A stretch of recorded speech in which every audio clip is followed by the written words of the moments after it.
This is Jordan Grace, and you're listening to the Social Suplex Podcast Network. BWB, this is One Nation Radio. You better get it right. Rich Latta, James Boyd came to give them life. The Blackest Wrestling Podcast has come to kick all ass and drop it 6 feet if they kicking trash. Word, let me welcome y'all to something different. And if you dig it, man, you should let some friends listen. We be getting it in, this on the regular, dude. Ravish and flow, but this shit rude. See, James don't rap, so I had to break it down. The whole network, man, we coming for the crown. Raps in the columns, I keep them both covered. Making the beats too, so the listeners can bump it. Hit us with the rating, yeah, I'm saying it's a 5. Before you hit it, talk, bob your head side to side. It's One Nation Radio, and this is the beginning. It's Rich, and I'm here with James. It's time to listen to One Nation. We got to unleash the power of the pyramid.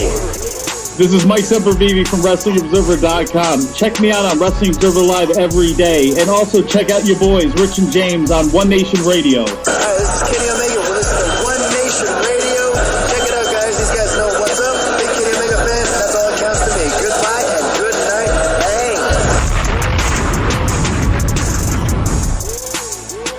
Hey, folks. Welcome to this week's edition of One Nation Radio. I don't know where we're going to start, but since we were talking before I pressed record and we were in a good groove, I guess we should start here. Yes. We don't know what the hell is going on with Bray Wyatt and Bray Wyatt's potential tenure with WWE or second stint with WWE. Apparently, he no-showed Madison Square Garden this past weekend or last week, and people don't know whether or not he's in or out or what, and it's kind of weird. And then me and Rich came to the conclusion, I don't know what's real or what's to talk about or speculate about, but Rich said, well, we could always just, evaluate what he has done on WWE television since he's returned to the E. And I lit up because I was like, that's even more fun than record speculation. So let's get it. Yeah, man. Yeah. So you said you want to call this an audit. So yes, the Bray Wyatt audit. And fitting, since his dad is IRS, we audit his child and bring him to the stage. So we did One Nation Radio on October 10th of last year. And that, you had some, James? Yes. Is IRS an anti-Semitic gimmick?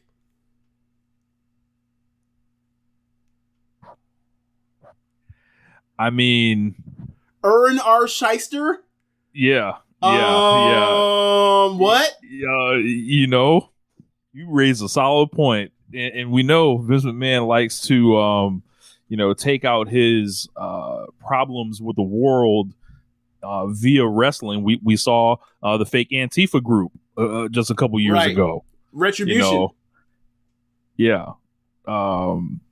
IRS, anti-Semitic gimmick. I think they might have slid that one past us, James. I don't know so much if it slid or so much I was a kid and had no idea what the fuck the term shyster meant and came from. Boy. Okay. So Bray Wyatt, we did the show. He came back at Extreme Rules. So after months and months of that White Rabbit stuff, they were playing the Jefferson Airplane song. One of the arenas Jeffersons, were lighting up. Versions, so I can't keep look. These '70s white rock bands. I don't know. I'm sorry. Like I don't know how to know all the chronology when the bands turn over and change names and members drop and pick up. Like only thing I got for you is like Fleetwood Mac and Queen. I ain't got much else for you as far as following like those careers. And then, they're too cheap to license the song for him, so they don't give him the song for his entrance music when he comes back. It's kind of like a viral campaign they run. And, man, when he came back, you would have thought that, we were getting just, the second... You would have thought Jesus Christ himself came down and decided to be a pro wrestler and... The way people were acting in these comment sections, they were just attacking anyone that just didn't understand it or anything like that. It was quite sickening, really. And this was the height of the Triple H is just gonna fix everything. Vince didn't understand the Fiend, and think of all the stuff that happened with Bray Wyatt and the Fiend and all that. Like, we've got tons of stinker matches, tons of career altering people interacting with him and having their careers altered forever. What's up, Seth Rollins? They had him out there getting squashed by Goldberg, and that sent them into hysterics. I think we found that very funny.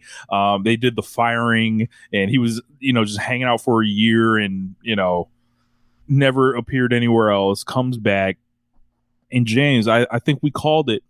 Nothing would happen. It was more mystery box bullshit. He came out there and he sold some merch, popped some quarter hours, either by appearing or not appearing on the show. James, it is March now. That's just over 5, maybe 6 months ago. And I don't know what we really have except a couple goofy videos of him wearing a wig on his head, him introducing his brother to take all the bumps for him, the Uncle Howdy shit, and like just some of the QR codes, all the lore. The director of lore, I believe his name is Rob Fee, that was basically sending out all these snarky, condescending tweets to everybody, just thinking he basically, was about to revolutionize wrestling. And I'm sorry, man, the director of lore is not going to be the one that saves this business. Bray Wyatt is not going to be the one that saves this business. And we've been telling you this since 2013. This is a charlatan. This is a scammer. This is a carny. But at the end of the day, he got to take that rapist money. So Bray Wyatt, actually good. What did he do? LA Knight, he had a match with Soda that was in the dark. Literally, like Dev dancing in the dark. That's what he was doing. Dancing in the dark. Wow. Yeah, man. I would say it's a lot because like there has been a lot of bullshit, but it ultimately like you pretty much summarized it pretty well. Like there ain't really been much, even though there has been a lot. It's weird. Like it's been a lot just of like insane promos, batshit insane promos. Yeah, like this man was able to trick people into, or more yes. like directly. He was able to trick Vince and Triple H into having a feud with himself, which he then turned into a feud with his brother, which then turned into not a feud with either one. I don't know what like goes into all of this stuff. All I know is the end product of all this stuff when it ends up getting aired on TV ultimately is unsatisfying and leads to more questions than answers. And there's never any answers. And that's what I've always been saying about Bray Wyatt since 2013 is that when are we going to get to the point? When is he going to get to the fucking point? And when he came back, I was like, you know what's going to happen? He's going to give you a nice starting spot for people, and they're going to get intrigued because the dude is charismatic and a great talker, absolutely. But ultimately, he's not going to be able to deliver the goods of a satisfying conclusion to whatever it is he's doing because he never had before. So why would he do it now?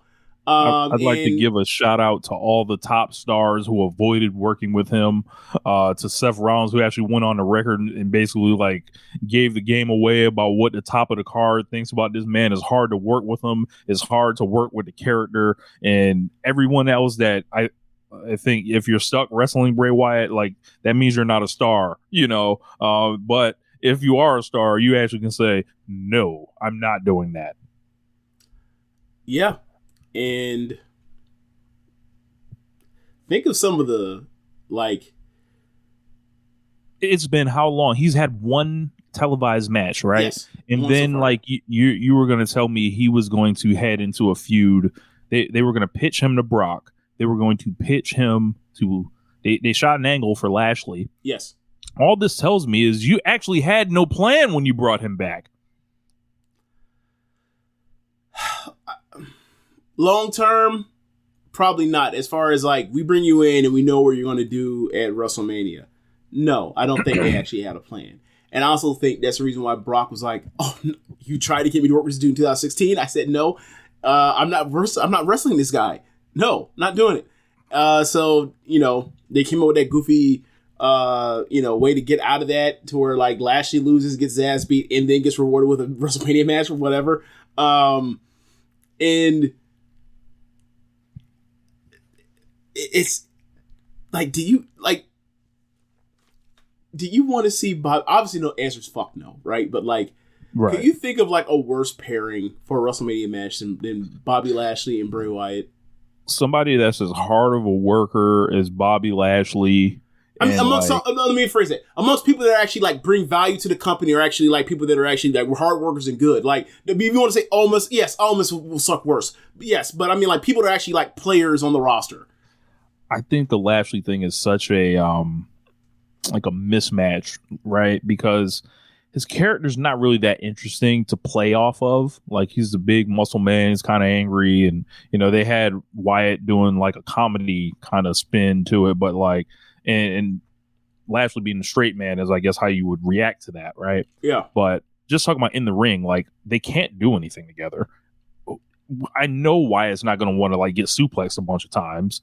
I know Lashley isn't really. There's nothing really for Wyatt to do to Lashley aside from putting him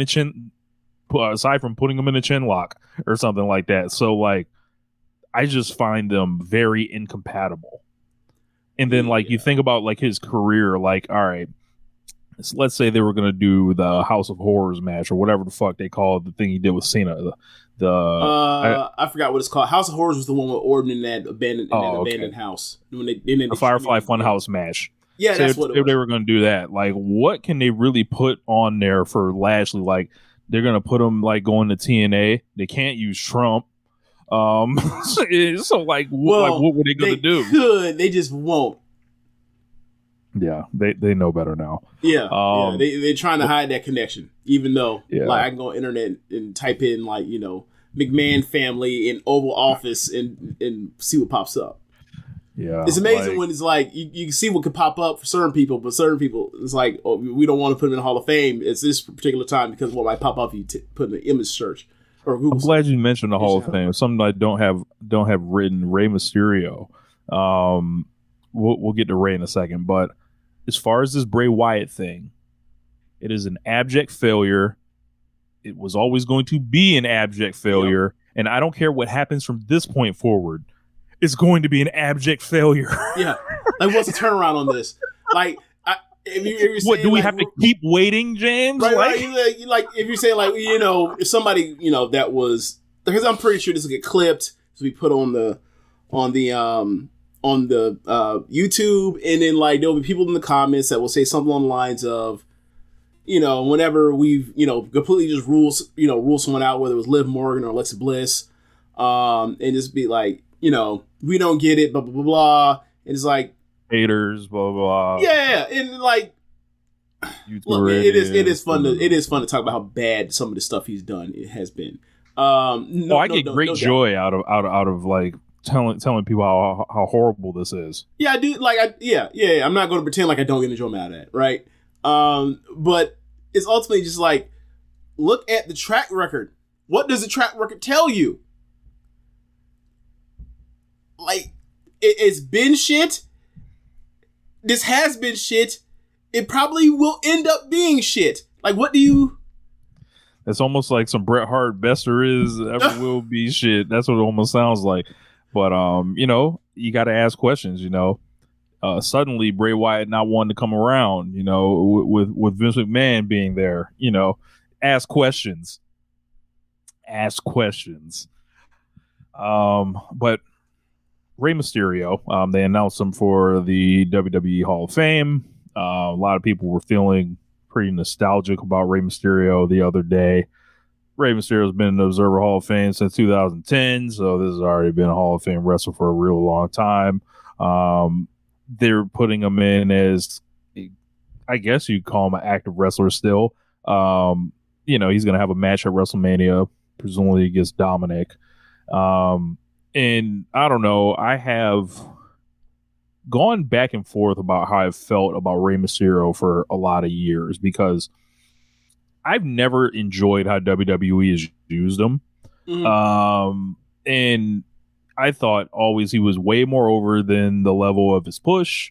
I thought there were times where they set him up in a lot of like bad situations.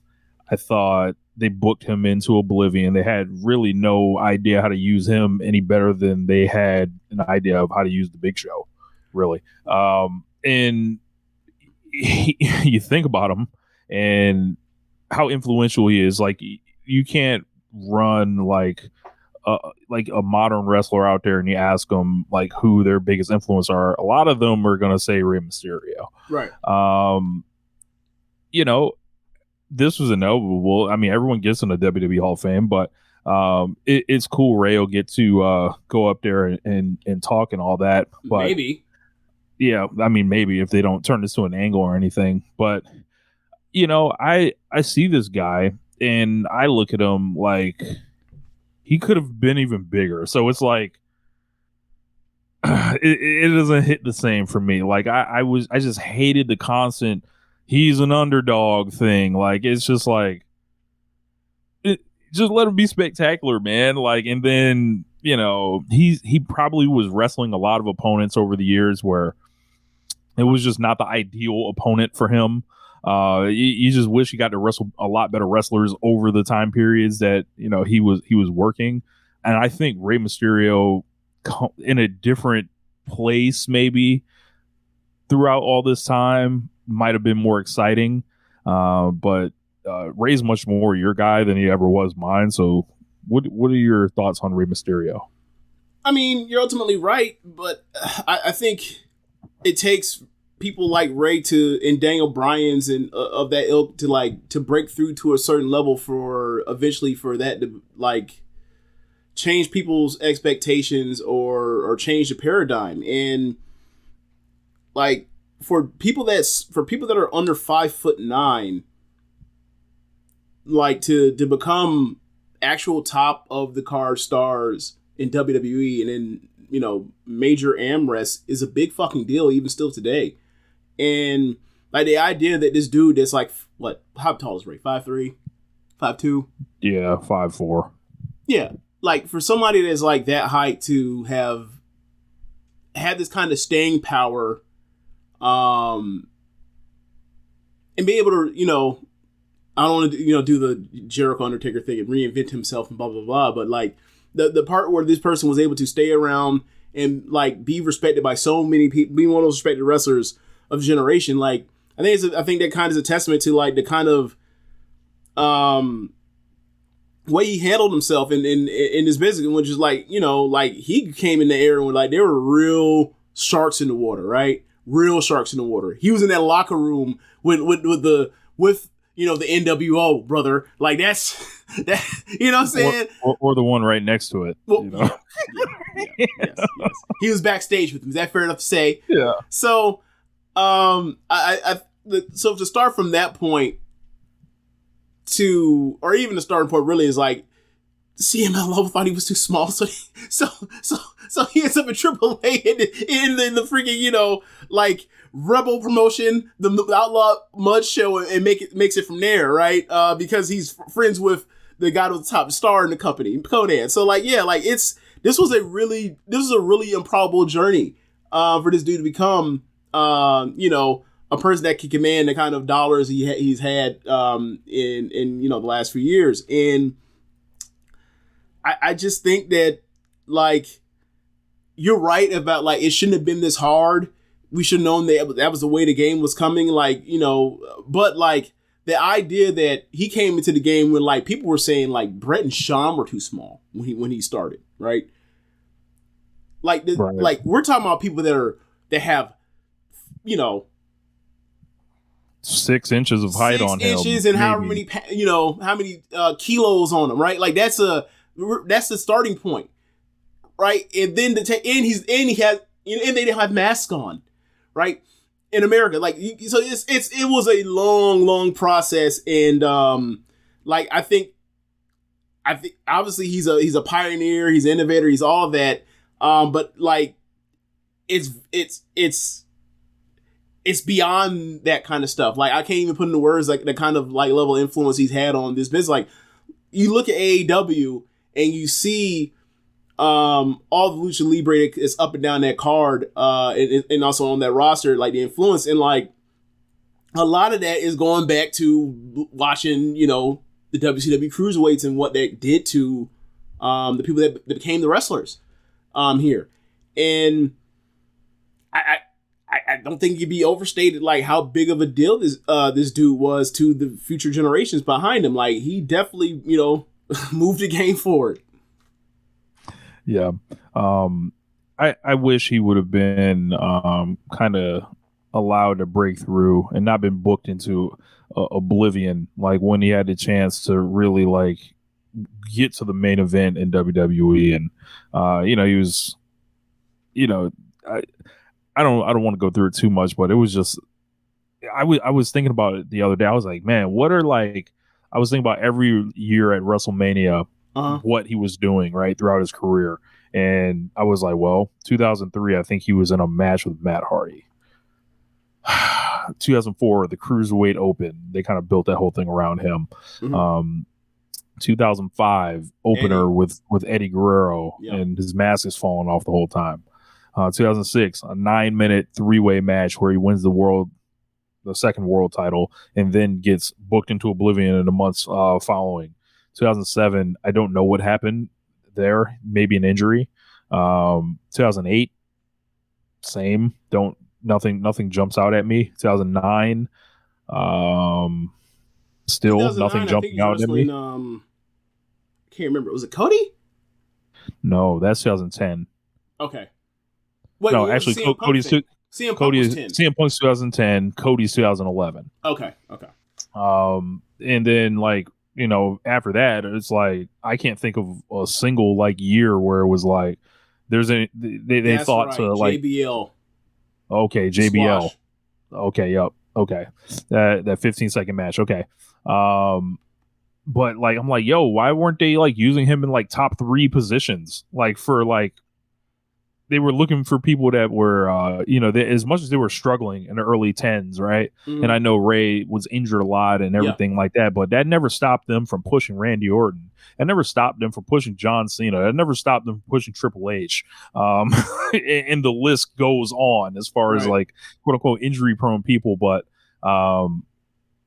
you know, I'm glad Rey Mysterio has a lot of fans, and a lot of fans are probably not as like kind of pessimistic as I am about some of this stuff, but the Rey Mysterio I knew and loved was in WCW. So, and it's never been like, for me, it's never got to that same level. But you know, glad like he's still around. I wish he would have left WWE a couple years ago. So he could have, you know, got the most out of like the ability he still has left. But I think, ironically, his lasting legacy in WWE, in a way, will be them always trying to find the next him when it's never coming along, like ever. Like it's not happening. I mean, it was funny. Like Eddie dies. They used Ray as the payoff of like this catharsis of him winning the title in tribute to Eddie, and that was perfectly fine. That's pro wrestling, and they quickly got off of it because they saw him as an underdog babyface. Like, but I will say this: given the way today's standards, at least he got the short title reign. Now we just beat motherfuckers in Montreal and call it a fucking day. Right, and put him in a tag team match in WrestleMania next year, or coming up WrestleMania. But yeah, you're absolutely right that they never were open minded enough to, this guy is doing quarter ratings. The crowds are hot for this thing. Let's go with it and see where it can take us. It did the same thing with Daniel Bryan. Right, and that was the history lesson when you were watching the Daniel Bryan Kane stuff happening right after WrestleMania 30 was like, yep, bro, they completely destroyed Ray after this. Now he's got her getting, you know, what was he getting? Put in a neck brace by Mark Kane. Henry, Great Khali, Kane, right? And it was like, okay, you're not really. This is the thing. Like, if you watch enough of this, You know when they're actually going with someone. You could tell the clear differences. And like that was disheartening at the time, and because it's like all y'all try to do is talk about, you know, grab the brass ring, and when you're hot, or whatever else, you got to try to maximize it. And then you see them time after time again not do that. Becky Lynch, another perfect example, right? I can go down the list of all the times they've had people get super hot and then they just cut off. Summer of Punk. Lacey Evans. Yeah. I mean, hell, making it a 3-way to begin with. Yeah. Yeah. So yeah, like it's also that match is never happening, by the way. Oh, Becky and Ronda? Yeah. Oh yeah. I mean, who wants it now at this point?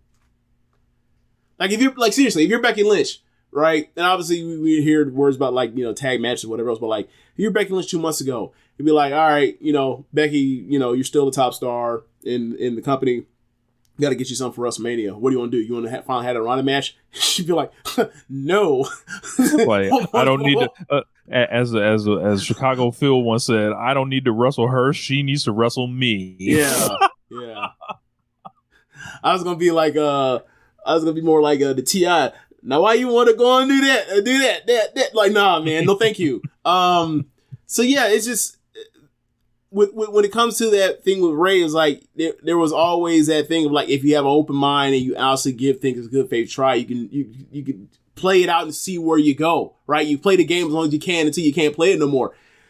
Vince has never operated that way. And don't get me wrong, like there are a lot of bookers that have been historically like, all right, I got my plans, or I'm cutting this off at a certain date and I'm moving on, and you know, whatever your philosophy is your philosophy. But I'd always feel like you're cheating. You're making it harder for yourself by trying to come up with all this stuff. Like you're not, like you are a showrunner. Like this is your show and you are putting these pieces together. But like you can make it easier on yourself not to stress out in certain ways by trying to have to force things in a way that seem unnecessary at the time. Unbelievable. Yeah. So with Ray, they've always left money on the table with Ray. They always have, and they've always left money on the table with Mexican wrestlers. Because they're still trying to chase another Ray and Eddie. Instead of letting these people be themselves. Yeah. Racism, very powerful thing. Yeah. No, before we move on from there, right? Yeah. Remember for years, whether it was Sin Cara, whether it was someone like Del Rio, whether it was Andrade, whether it's El Phantasmo now, right? Or Legado in general, right? It was always this talk of, well, you got to speak the language to be able to get over, blah, blah, blah, blah, blah, blah, blah, blah, right? What's taking us so long with Legado? Phantasmo speaks perfect English. I was told this man was a can't miss star by a friend of ours. Before we got there, right? Before we even got Legado up, right? Where's Angel Garza? Who speaks perfect English and is a handsome guy in great conditioning. I know he had a bad injury. I'm not saying, but like they weren't pushing that dude to actually get, you know, like they didn't push him half as hard as they pushed Austin Theory. Am I wrong here? Austin Theory, right? Man, yeah. There's a lot there to unpack. Like Del Rio's like the only one who actually like really tried within the last decade. And what is the thing? And Del Rio's one of those guys where he's way bigger in real life than you even think he is on TV. Right? Like he's a legit like 6'5". Yeah, something like that, like 6'4", 6'5". Yeah. At the end of the day, like most things in this company, it's just about how big you are. Yep. So I got news shortly before we went on air that the website datpiff.com is shutting down. I saw a post about it. And for those of you that don't know what datpiff.com is, datpiff.com is a website that existed kind of from like the mid 2000s to up till current day, where a lot of people release mixtapes. A lot of mixtape stuff were shared, and you can download it for free. A lot of artists kind of got their Found a lot of fans through there. That was the first website I ever released a mixtape on. And it was like, wow. Because I went on live mixtapes the other day, just kind of looking for some old stuff, and I was, wanted to listen to it or whatever. And live mixtapes is kind of like the B-side to Dat Piff. And so someone said it shut down today after almost 18 years of service. Dat Piff's website no longer responds and was already a few months prior acting really slow and unresponsive. Someone in this wrote either it was the people at Dat Piff who requested it to be shut down, or the web server was suspended by their web provider because either they didn't pay to keep the website up, or their subscription or whatever web provider they have ended and didn't renew. Unless it gets revived, and Dat Piff most likely won't come back. The development support for the website ended back in 2020 after they launched their app. And it was just like a really great place to listen to music, to find and create mixtapes. And it's I think it's a archive of like the mixtape era to the blog era to the streaming era.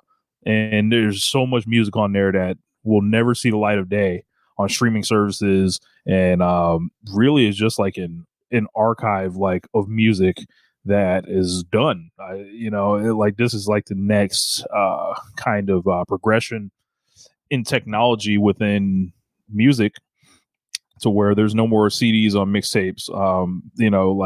Like that went out, before this came in, because it's like, well, everybody has it on the website. They can just download it. And now it's got even crazier. It's like the DSPs and then just like direct downloads, and people able to they don't need sites necessarily like Dat Piff anymore. And it's kind of sad in a way. So, like I said, that was the first place I ever put up some mixtapes to try to like start building an online following. Yeah, it's going to be interesting to like time and place and technology and how the advancements are, as far as like, and with the advancements, like the further granularization of like people's like tastes and interests in music in particular. So, like when you have streaming like Netflix and whatever else, or let's use something like, Spotify, because make it more apt, right? You can go anywhere and find what you listen to and find what you want or whatever else. An algorithm can give you, some tracks that sound similar. You might find some artists along the way that like, fit your mood, especially like the playlist thing. That's why that playlist, stuff is a big deal these days. But before we ever had that, like if, you were kind of just directed towards word of mouth for certain mixtapes, like a Jeezy mixtape or a Wayne mixtape or the Game mixtape or whatever, DJ Drama, Gangsta Grill at that particular time, or whatever, Who Kid Radio at the time, or maybe a little bit before that. But like, if you weren't by the standards of the early to mid 2000s internet savvy, like you had no clue up or down or where any of this stuff was. And it could take you to certain places where you're just looking around and you're looking for a drop of blood inside of from a needle in a haystack. Like it's just, it's really, in places like live mixtape, and I was more of a live mixtape person than Dat Piff, but like in the era when like you don't have an MP3 player in your car, if you have anything, you have an iPod, right? Or some, type of MP3 player. Like you don't have it actually on your phone. Like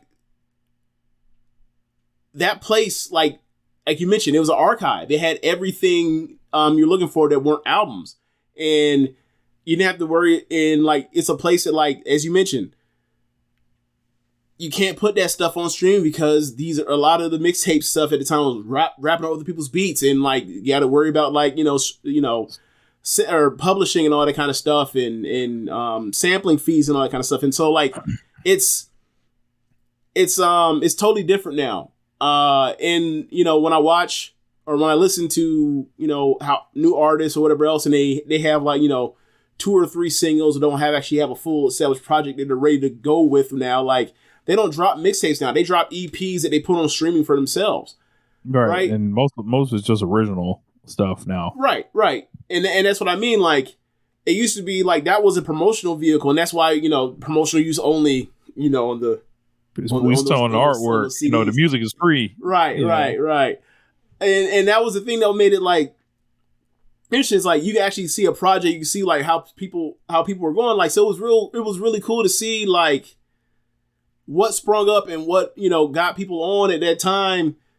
And that's kind of out the window now. And like that idea that like if you're looking for new music, you have to go to a certain number of sites. Like you go to like the hip hop news sites that will have new singles, whatever that was given to them. And you will go to the mixtapes, see who has new mixtapes that particular day of the week.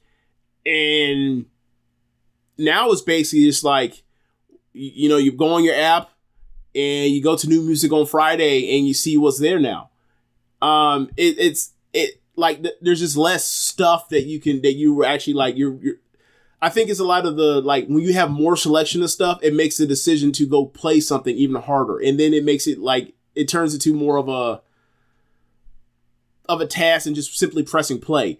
Like, I find, I don't know if you found this, like, you go to like, stream something to watch TV real quick. You want to watch an episode of any old thing to, to kill some time. And like, you find yourself spending more time flipping through to try to find, something quality, as opposed to just like, oh, it's on here, just press it and then see what happens now. That's definitely what happens to me now with like all these streaming choices. So we actually did get a message in the comment section for Brewhaven that DatPiff just sent out, which actually sounds like good news. So despite the rumors, we're happy to report we still will be supplying you with all the mixtapes you love. We're working on the technical issues on our app and the site, but we're still actively updating our YouTube. Thanks for all the love and concerns, but we promise we're still here. DatPiff on Twitter just now. So maybe it was like premature on this, but like I think a lot of the discussion still stands, just like as far as like even like DatPiff not being, if it was out of here and if it is here or not here, it does not mean what it meant 10, 15 years ago, which was where, you might take a chance on something you've never listened to before just because it's like, maybe you have more time to do so then. And, so let's keep it going. GCW. So there was a report that came out from David Bixenspan band that said GCW was actively opposing or getting in a legal battle with AEW. It's not a lawsuit, but it is over the trademarks to Fight Forever with a video game. Apparently GCW ran an event in 2021 or 2020. It was called GCW Fight Forever, and it was like their 24-hour streams, and each of those had little sub names like of shows. It was like GCW Fight Forever, then whatever the show is. Of course, AEW Fight Forever has been in the works for years and years now, and it seems like there's every time it seems like they're a little bit closer to the release, there's something that pops up, like the game rating deal. They get through that, and now this thing's popping up. Apparently, it's not a money thing. GCW is saying that they want to just know if they're able to use the show name still. But this thing, I saw this, and I thought, as far as like copywriting, how ironic that Game Changer Wrestling, of all organizations, wants to hold something up and clear something up about copyright and IPs and infringement when they've been nothing but culture vultures and violators for years and years and years. When they're doing GCW presents Chopper City in the Ghetto. Yep. When I'm watching the Alley Cat on a graphic with real hot girl shit written on there. Yeah. What are we talking about here, man? I don't know, man. But, I mean, it's like, it's definitely all there. Like, we've been talking about it. You've been talking about it particularly for years now. Like, I'm looking through the 2017 stuff right now, right? So, worst behavior, Okay. Drake. Hit 'em up 2018. Tupac. Yep. Live Fast, Die Young. Rick Ross, a man involved in wrestling now. The G Code. Juvenile. The Dynasty. Jay-Z. 400 Degrees. Juvenile again. To Live and Die in LA. Tupac Shakur. Yeah, man. The Block is hot. Various rappers from New Orleans, Louisiana. Beg for Mercy. 50 Cent. G-Unit. Like you mentioned, Chopper City in the Ghetto, right? You already did that. I Can't Feel My Face, right? Like that Wayne and Joel Santana mixtape. Look, that never even came out. mixtapes weren't safe, James. They had a show called 56 Nights. Yep. Ready to Die 2020. Yeah, man. They have been doing this for a long time. Bring them out, T.I. Like The Last Resort. Like it's you know, they have been doing it for years, and like some people may ask me, Rich, why do you care about this stuff? Why? Because I am a rap artist. I am someone that is plugged into the rap culture, and I don't care whether a different organization was using like indie rock band names for their shows or anything. That's not my battle to fight on their behalf. But when we're talking about GCW doing this with this very specific aesthetic they're trying to market for, with who they use on their shows, the audience that they're doing, shows for, and then just having no kind of clue and not contributing anything to the culture. I'm sorry. A midnight show on WrestleMania weekend that you have to wait until midnight to go to attend is not enough. Sorry. Then you start thinking about, all right, if you're just like, you're marketing all this stuff, and it's like people worked hard on those ideas and those concepts. And if it was me and I knew about this and I was like, a little further in the game than I am, and they were like, yeah, what they got? GCW One Lifetime. I sue the brakes off their ass. Like straight up. Well, GCW Dream Machine, not on my watch, partner. Won't be none of that. Like yo, because you're not like actively contributing to anything. Like you could reach out to some of these artists or whatever, and maybe they would like co-sign you, which would go a long way in doing this. Like you didn't put no money on BG's books to name your shit Chopper City in the Ghetto. Like what are you doing? Like no. And I mean, in fact, like one of the funniest things I heard was that like BG just got out, and one of the first people to reach out to him was Birdman. It was like, why? Is Birdman finally going to give him all the money he owed him? No? Okay, then what the fuck? Like, I'm sorry, man. Like, and I sent a tweet out that got a lot of traction, pretty much like 90% positive, and then 10% of people coming back and, having different discussions and forums about it. And, we famously on Twitter, like maybe like a year and a half ago, was myself, Adam Yuri, a couple other folks. I just decided to start taking GCW to task and putting out fake GCW show names and seeing who would know the difference between the fake ones and the real ones. And it was like a good 6 hours of that day. And I got messages from people at different outlets like the Ringer that work at the Ringer now saying, hey, we appreciate you saying something about this and stuff like that. And just like, yeah, man, I just don't think it is I don't find the innocence in it personally, because this is something like these things, this is, to me, this is no different than Pat Boone re-singing Tutti Frutti. Like it's the same shit to me. Like I don't know. And the thing is, like, no, people aren't going to talk about this because people don't know why to be mad at something like this, or like, and I'll say they don't care. They don't care. And it's like, all right, if we don't talk about this shit, who will? Who's going to set this shit straight? And I'll talk to whoever wants to talk about it. Come and tell them to come see me. And I'll tell them why this is incorrect, should not fly. And if they want to keep doing this, there's ways they can do it, right? But they're just trafficking an aesthetic, and I think it's lame. Yeah, I don't disagree. And like for me, it was one thing when it was just like, all right, we're just naming them after rap albums, and then it just kept going, and it's like, and their profile raises, and like, what's on those cards, what's in those crowds, is like, what are these names for exactly? This is odd. It is like, okay, like, you see enough about, cultural appropriation that it's like, all right, there is no, like, even to me, to a certain extent with cultural appropriation or whatever else, I have my good faith questions of like, what is on the perpetrator, right?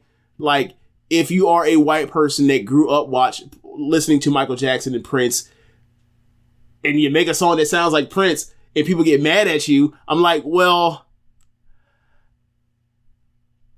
I don't know exactly what I'm supposed to do with this white person that actually grew up listening to this person, right? Like Michael Jackson and Prince are at a level to where like they are beyond like belonging to, you know what I'm saying? So like I don't know what to do with that. But something like this is like, oh no, this is clear, this is cut and dry. Like this is a lot more fucking simple than worried about like what you think of like, I don't know, Bruno Mars or Justin Timberlake or some shit like that. This is a lot more easier to spot out. Because like ultimately, like the thing that when I think of cultural appropriation is like, the problem isn't necessarily, to me personally, isn't necessarily like, in good faith anyway, what this person took influence from, and then the outsized level of success they're getting compared to other people that do something similar because they look different. Like, so I don't really hold it against people that do, like I mentioned, like that sort of thing. But when it's like, okay, all right, there's nothing there. You're just stealing names. Right. It's one thing when it's like influence. This is like just flat out just taking names just cause. And like it's become more and more blatant after you talked about it and had to just keep going with it, and then like you talk to someone like that has fucking shows named after them or named as a part of like their big yearly show like Joey Janela, and then Janela is something like, well, what are you supposed to do? And it's like, okay, I see that there actually is no like concern for this. This is a problem. Right. I've seen people say, if they stop doing this will be the end of like, the indies and stuff. That's not true at all. I think you can name things whatever you want to name them. They can name that if shit it's not been done.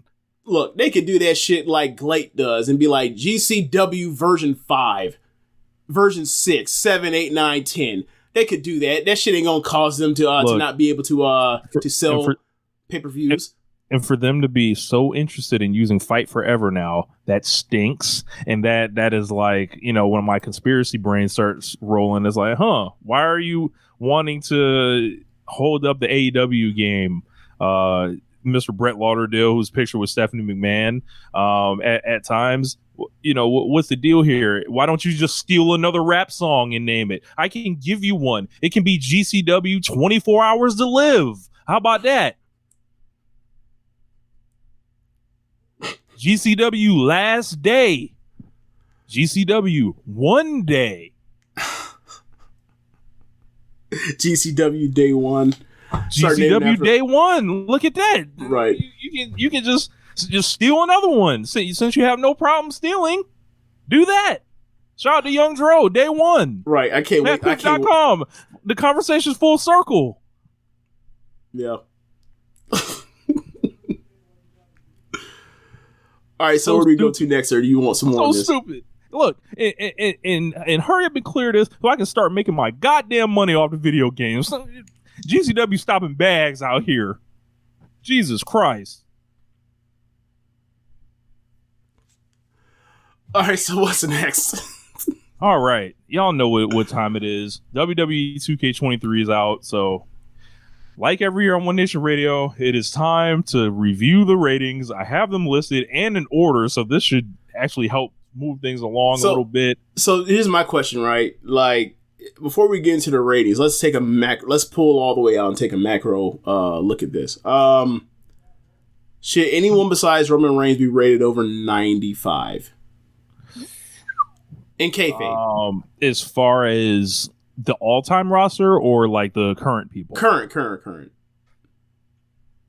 You can make an argument for Bianca Belair. Okay, sure. Maybe even Gunther, right? Yeah. Like, after that, no. I guess what I'm saying is, like, after you name whoever you name, whether it be Cody, a certain number, like, there should be like an actual like a gap. Like, there should be a 5-point gap at the top of the top stars in the WWE, and then a 5-point gap, and then that's where you start like your Seth Rollins who can't win on pay-per-view people. Man, okay. So I am going to. I don't know which. I guess I should start at the highest, and then maybe we can go down to about 88 because that's their favorite number, right? 88 is like the new 8 is like the 80 for them. Like, they've got a lot less than last year. No, but I mean, like, like how you play like a sports video game. Anybody, when you look at a roster, you're trying to see how many 80s do you see on this bitch, and especially on a football game. And then it's just let's see a bunch of like 73, a bunch of 75s and 78s. I don't know about this one. All right, let's start with the top. Roman Reigns is a 99 overall, and this includes he's higher than anybody else. I believe. I believe there's a gimmick John Cena, like, where he is an invisible person, and his name is Super Cena, and he's 100 overall. That's an unlockable character, right? But as far as people you can select directly out of the box, Roman Reigns 99 is the greatest wrestler of all time, and he hasn't been pinned in 2 years, maybe more than that. And as far as him having the 99. It's about time that they've done this. I'm shocked no one else has had a 99. Where was he last year? Do you remember? He was a 95, I believe. Why the fuck would he be a 95 last year? Yeah, or 96, something like that's that. That's like that 1 year when like the top player in 2K is like a 97 at the highest. It's like, just put the shit at the highest is 99 and stop fucking around. Like, what are we doing? Brock Lesnar is a 97. Okay. I mean, he did beat him clean at WrestleMania, and like, how short was that match? 7 minutes? Something like that. Yeah. So sure. Stone Cold Steve Austin is a 96. That's right. 3 behind Roman Reigns. Well, can never hold the title very long, so I guess that has to do with it, Steve Austin could never hold the belt 2 years in that era, back when the belt was trading every 115 days. Probably less than that. Steve Austin never, ever had a problem selling out Madison Square Garden. So that's true. That is true. The Rock, 96.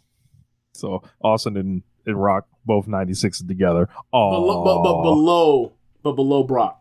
Correct. Below Brock. Yeah. Bianca Belair, 95. Okay. I don't have a problem with that one. I'm always weird with the women's ratings are a little it's always weird. Like, the highest one is always like lower than the highest man is, and it's like, if they're separate divisions, put them on the same fucking thing, and in your video game they can never like have violence against each other anyway. Who gives a shit? Make them all the same ratings. Who cares? John Cena, 94. He's 5 overalls behind Roman Reigns. This is what we're doing. I mean, he left, so it's time to shit on him. He left. Yeah, he left. Charlotte Flair, 94.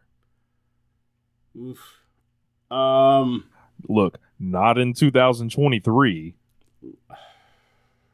It's time to talk about it, isn't it? It's time to talk about it.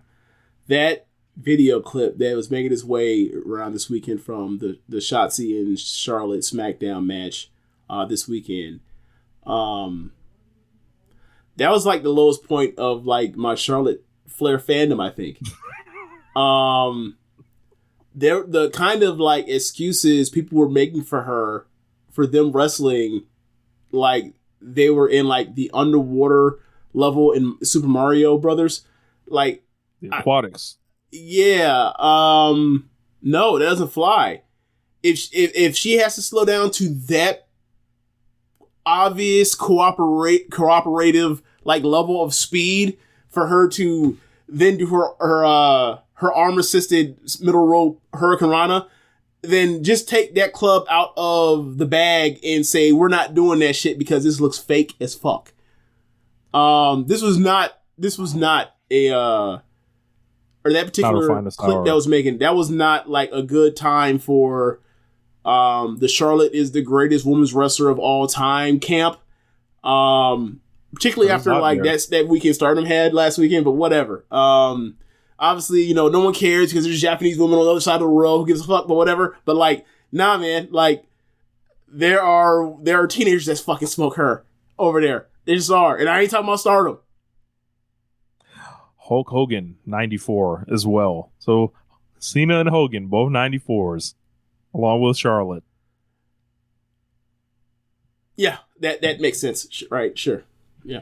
I mean, whatever. All three of those people exactly the same. Was it 14 title reigns, something for Charlotte? I think that's the number. Because I can't remember. Because, they changed, much like her dad, they changed like the number now.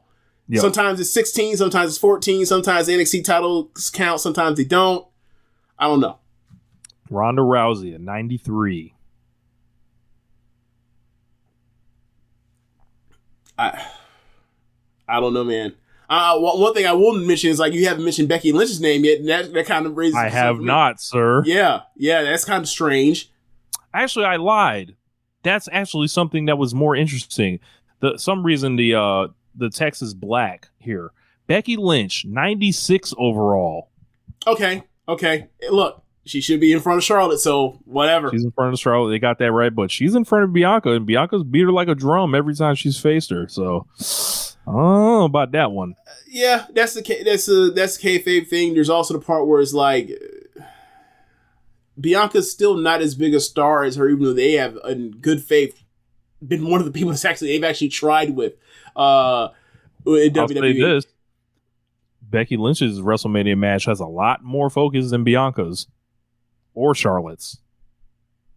Yeah, that's true. I think that comes to the part where like they gave her a really good opponent, and they're always over, and they don't really feel like they need to do much because they're also the part with the language factor. I don't know, but if you ask me, out of all these matches, what I'm most excited to see out of the women's division, it is Bianca versus Asuka. It ain't close. Like the Rhea and Charlotte thing, they had a great match last match they had at WrestleMania. Charlotte, when has she had that level? When has she been at that level? When was the last time she was at that level? Was it 2020 was the last time she was at that level? Might have been. Yeah.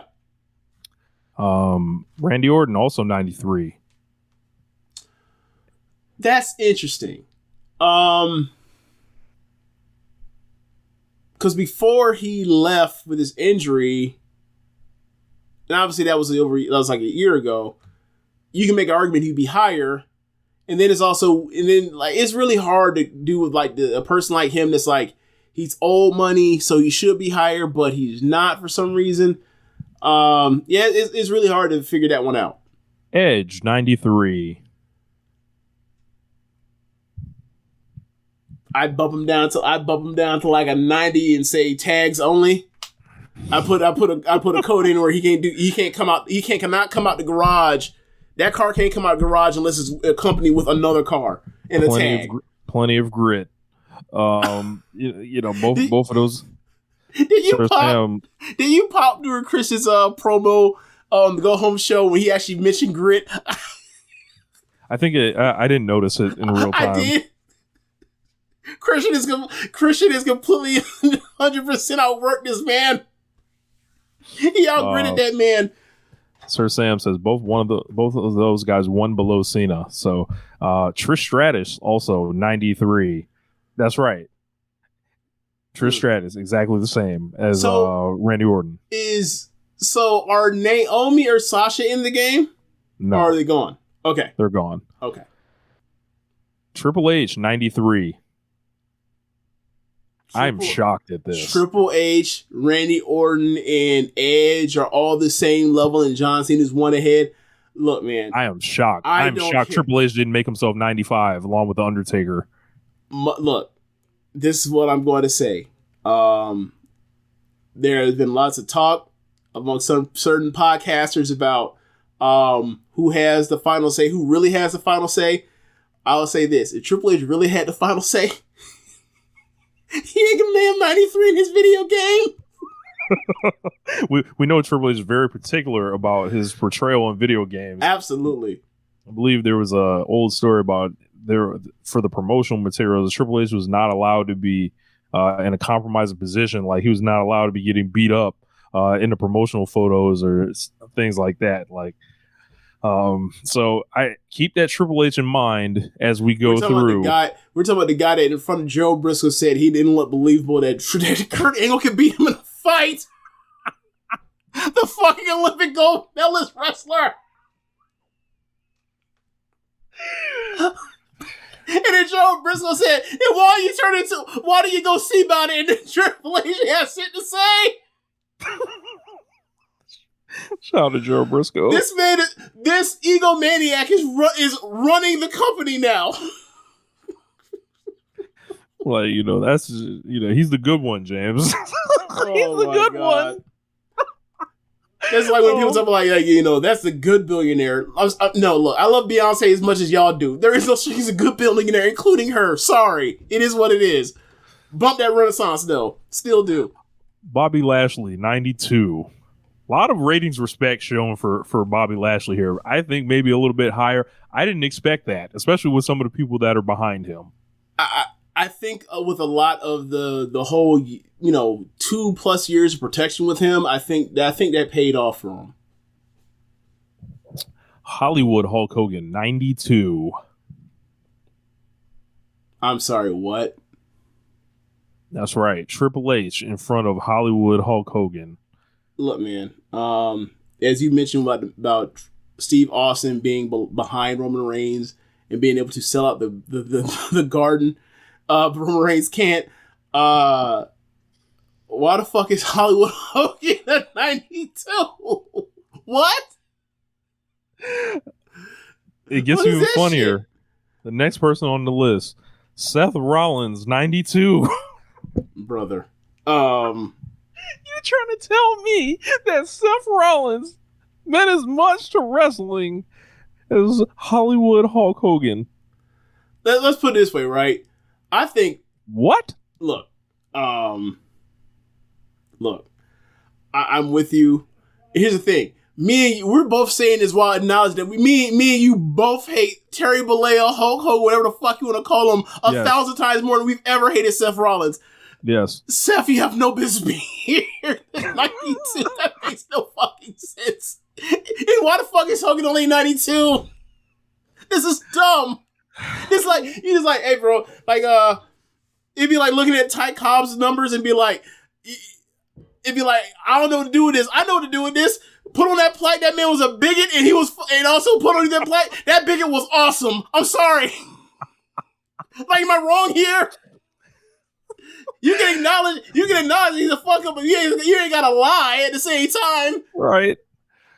Rob Van Dam, 92. Good Rob Van Dam. Rob Van Dam, the same. Seth also Rollins, the same. And Hulk Hogan, the same. Bro. First off, I do appreciate. I feel like that's a huge shout out to Rob. Is Rob going to Hall of Fame or did he go in already? I believe he already went in. Okay, so Rob at 92, I like that. I like that in a vacuum. The problem is in context with the rest of these scores, it's kind of funky, but. Yeah, like... Wait till we get to these 91s. This group of 91s is just going to make you be like, what is going on here? Oh, God. Okay. And the 90s are pretty bad also. Let's see. Okay, let's get to these 91s. 91, Vader. Okay. 91 for Cody Rhodes.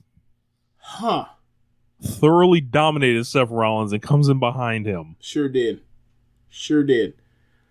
Look, underneath all those, underneath Lashley, underneath. Let's see. You haven't mentioned McIntyre or Gunther yet. I have not. Oh God. So, or Sheamus. Coming up next, Drew McIntyre, 91. 91. Him and Cody are on the same. That's weird, man. Like, you would figure they'd just put them, like, him and, you put, like, Lashley, Seth, and those two, like, kind of together. Kind of. FTR Bald's favorite character, Bret Hart, 91. Bret Hart's in 91. That's right. Cody Rhodes and Bret Hart, exactly the same.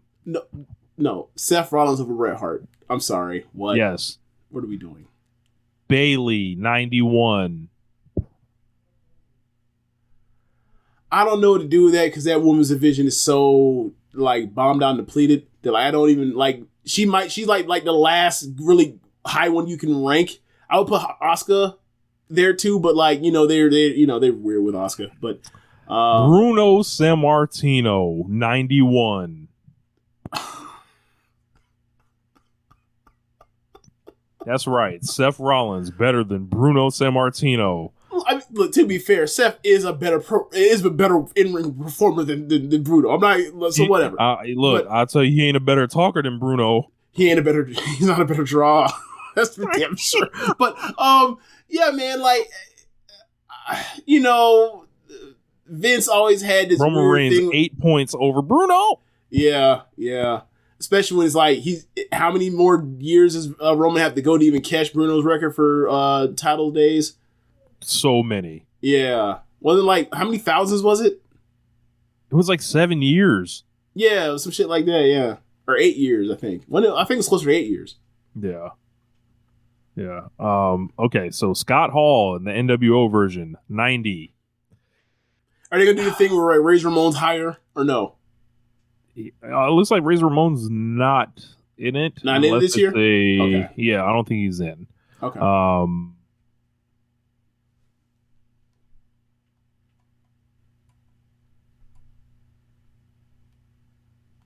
You can look, but you can't touch. Jey Uso, 90. Jey Uso's a 90. Jey Uso is a 90. By far the highest rank he's wrestler? ever had. Okay. Wonder where Sami Zayn ends up. Y'all gonna laugh? Yes, Jey Uso ahead of Gunther. Correct. And Sheamus. Rhea Ripley, 90. Okay. Kevin Nash in the NWO, 90. Okay, sure. Kurt Angle, 90. What? Now, I already know the Sean thing, and that's why I'm not getting too mad, but like that's absurd, bro. The Kurt wrestling Angle machine is 2 behind Rob Van Dam.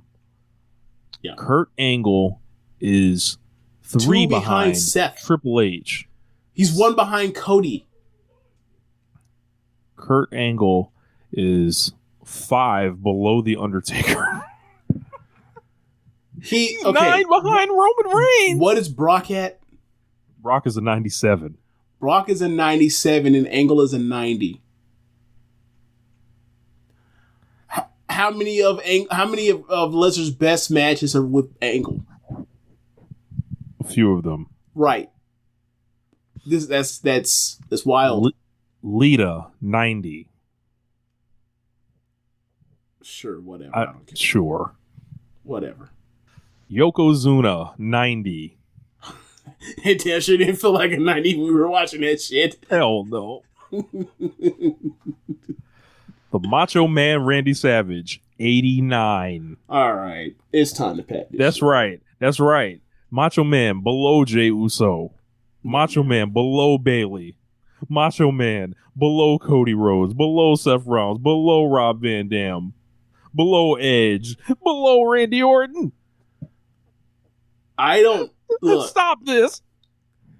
Randy Savage is one of the few WWE wrestlers when you look at like the storylines and the matches and like the payoffs and you compare him to other wrestlers and you're like, you can be like, yeah, he's one of the very few in WWE history be like, yeah, that guy was probably better than Bret Hart. That's one of the very few fucking guys you can say that kind of shit about. That's weird. That's very weird that he's in the 80s. And obviously, you know, the weird falling out in the 90s and shit, and then people lead to regular speculation. I'm not going to go there, but that's weird. Like, that dude is absolutely a pantheonic, level wrestler for the history of WWF since cable or since WrestleMania. Fuck, he absolutely is. Like, you cannot name 10 wrestlers that are more important to WWE's history in the last 38 years or 39 years than Macho Man Randy Savage. You can't. That's strange, man. JBL 89. He's JBL and Macho Man exactly the same. I never got the JBL thing. It was just like I never got the fake Stan Hansen thing. Never got he's a drunk not a drunk Brody, but what do you call him? Like he's a tough guy that beats up people and drinks beers and takes their money for protection. I never got the acolyte shit. I never got he's a Fox News person, being a xenophobe. I never got the JBL thing ever. It's not for me. Sorry. Goldberg 89. Yeah. Okay. This dude was at one point the second biggest person in the industry. All these people I'm mentioning at 89 are 10 overalls behind Roman Reigns. Yeah. Just keep that in mind. Do you think Roman Reigns could sell? Oh, George don't exist anymore. You think he could draw that? Fuck no. All right. By him, they'd be like, all right, in 3 days, we're going to announce a random show, and it's going to sell 40,000 tickets that he's going to win the title. In 3 days, 40,000. Right. Cody Rhodes is higher than Goldberg. Yeah, that too. Triple H, higher than Goldberg. I expected that, though. Batista, 89. I think they could have showed Big Dave a little more love. You know, if Bobby Lashley's a 92, I think Batista could get a 92 at least. Oh, yeah, obviously. Yeah. Jimmy Uso, 89. So what? How many points is Jay above him? 1. Okay. Asuka, 89. I was going to say, these are like dominant, like double tag champions and like they're in the 90s. Okay. AJ Styles, 89. Is AJ still with the company? When's the last time you seen AJ wrestle? I think he broke his elbow or foot, broke his ankle or some shit. Oh, shit. Okay.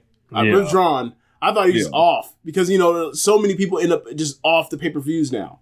Yeah. All that TV time leads to like 5 matches on the show. I'm fine with it because it makes their shows faster to get through, and most of the matches end up being like of higher quality than you throw out a 7-match or 8-match card. I'm fine with that, but it's like if that's the case, that means your TV should be better because like you have more important matches on your TV. And I don't seem to ever feel that when I hear people talk about, you know, SmackDown and Raws. Sometimes on SmackDowns occasionally, but not really on Raws. Braun Strowman, also an 89. That's right. Braun Strowman, the same as the Macho Man. Gunther, an 89. Wow. Kofi Kingston, 89. And on to the 88s. All right. I'm going to do these in rapid fire. 88 overall. Andre the Giant. Big E. Farouk. Xavier Woods. 6. Chyna. Booker T, Kevin Nash again, Shawn Michaels, 88, Ultimate Warrior, 88, Umaga, 88. Look at all these brothers as 88s on here. Okay. How is Shawn Michaels? How are Shawn and Andre 88s, but fucking X-Pac 6 Waltman is an 88? That makes no fucking sense. Bro. Shawn Michaels, if you give him 10 overalls, he's still behind Roman Reigns. Yeah. Bro. Shawn Michaels is an 88 while Triple H is a 93. Shawn Michaels is an 88 overall while Lita is a 90. Let's put it this way, right? Shawn Michaels is an 88 while both Uso brothers clear him. Get the fuck out of here.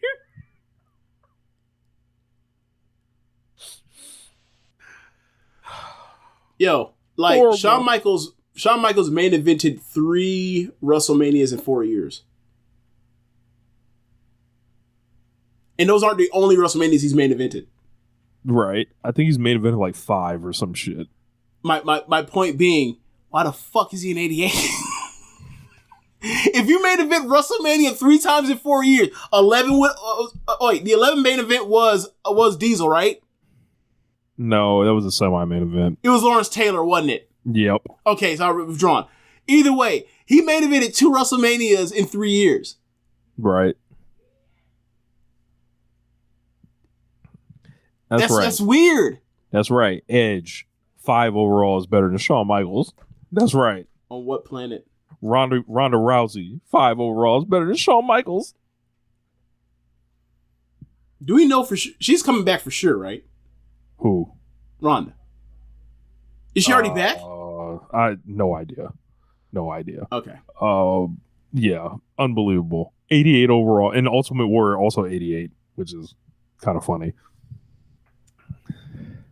So Gunther was an 88, but they realized we shouldn't do that. So what did they do? They bumped him up to what? They bumped him up to 89 because they didn't want the Nazi 88 thing on him. Oh, I didn't even think about that. Yep. Speaking of Nazis, just brought up the Kanye thing. I ain't think about that. Yeah, but yeah, man, that's That's right. Braun Strowman better than Andre the Giant officially. Kofi Kingston better than Shawn Michaels officially. It's wild, man. It's wild. Rob Van Dam better than Shawn Michaels officially. That's a great point. What the fuck is that?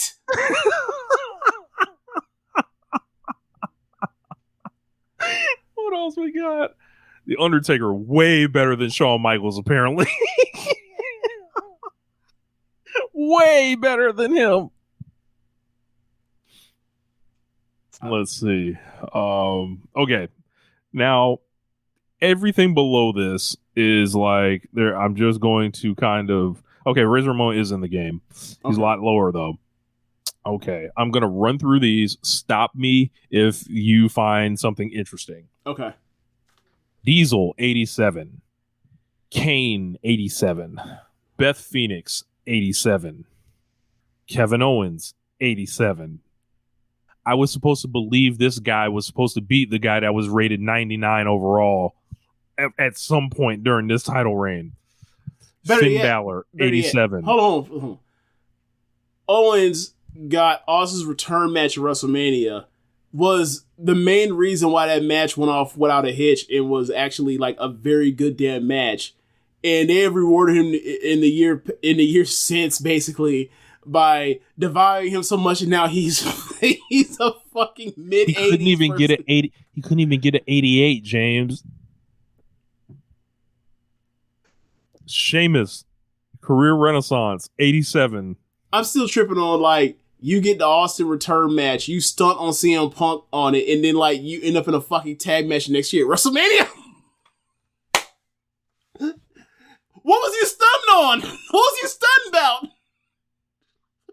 I guess because he got the match CM Punk always wanted, which was Austin. But if you told CM Punk was on the business end a year later, he wouldn't want that shit neither. Wait, so I get to be in a tag team where I'm the co-star. I'm not the actual A-star. I'm the co-star for the tag team belts. Stinky. Shinsuke Nakamura, who hasn't been seen in months. Have we 87. Seen him since he fought Muta? Look, no. Like, I mean, has he been on TV? I don't know. No. Wow. Scott Hall, 87. Brie Bella, 87. Molly Holly, 86.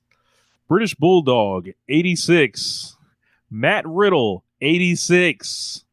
Liv Morgan, 86. Karrion Kross, 86. Why the fuck is he that high? Jim Neidhart, 86. Rey Mysterio, 86. Jerry the King Lawler, 86. Rikishi, 86. A cast of characters. What is Rey Mysterio doing in there? What is Matt Riddle doing in there? That's right, James. They think of Rey Mysterio. They think the same thing about Liv Morgan. This is the point I was trying to make earlier in the show. Rey Mysterio and Liv Morgan have the same rating. These ratings should be abolished. Well, in Vince's mind, they both got titles that they both didn't deserve, and then they were portrayed as not deserving of them, and then they took the belts off of them to someone that was bigger and better. So yeah, you're kind of right.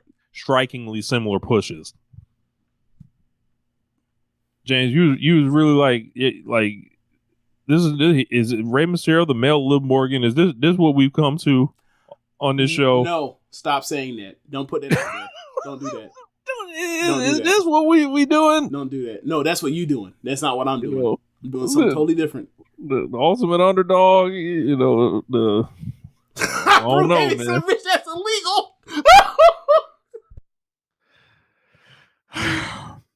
Okay. Ted DiBiase, 85.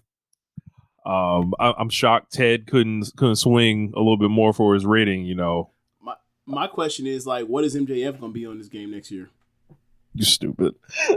Braun Breaker, 85. Alexa Bliss, 85. Wow. The Miz, 85. So it seems like we wasted a lot of time on those 85s that, like, we were telling people, like, that ain't the way. And y'all keep forcing it and forcing it and forcing it, and then look how it manifests. 85. Ilya Dragunov, 85. Rowdy Piper, 85. Absolutely disrespected. Hey, like I asked, first DiBiase was 85. Now, Roddy's 85. Where is MJF gonna come in on this game next year? these shitbag cheating ass heels, if you're right there, 85 MJF next year. Take your ass to WWE, see what happens, see about it. Go ahead. X-Pac, 85. But 6 is what, an 88? Yes. Okay. Razor Ramon, 84. That's strange. We have arrived. Sami Zayn, 84. Wow. This dude y'all was telling me was the hottest person in the business. The problem is, we wasn't telling him that was actually accurate. The video game and the company don't reflect that's that. What they think. That's what they think of him. Yes. This is what they think about you, Sami Zayn. Yeah. This is who they think you are. They think you are the same as Damian Priest, who is also an 84. Johnny Gargano, 84. Tommaso Ciampa, 84. Wait, Gargano and Sami Zayn are the same? And Ciampa. Oh, that's great. They're below the Miz. Below the Miz. Wow. Look, maybe we should listen to these people that try to tell us about the Miz, James. Maybe we shouldn't. Yeah. If you saw, I feel like y'all should, like, if you're a really big Sami Zayn person, you're hearing this, and you see him at the 84, like, bro, Sir Sam has said it the best. He is 15 overalls behind Roman Reigns. 15 behind him. This is what they think about him. Yeah. They're allowing this game. It's already been released. Like, people have this game and they're playing it already. The couple days early. The official release is Friday, but the one where they get early access to it, that's already out. They put this game out into the world with the number 84 slapped on Sami Zayn.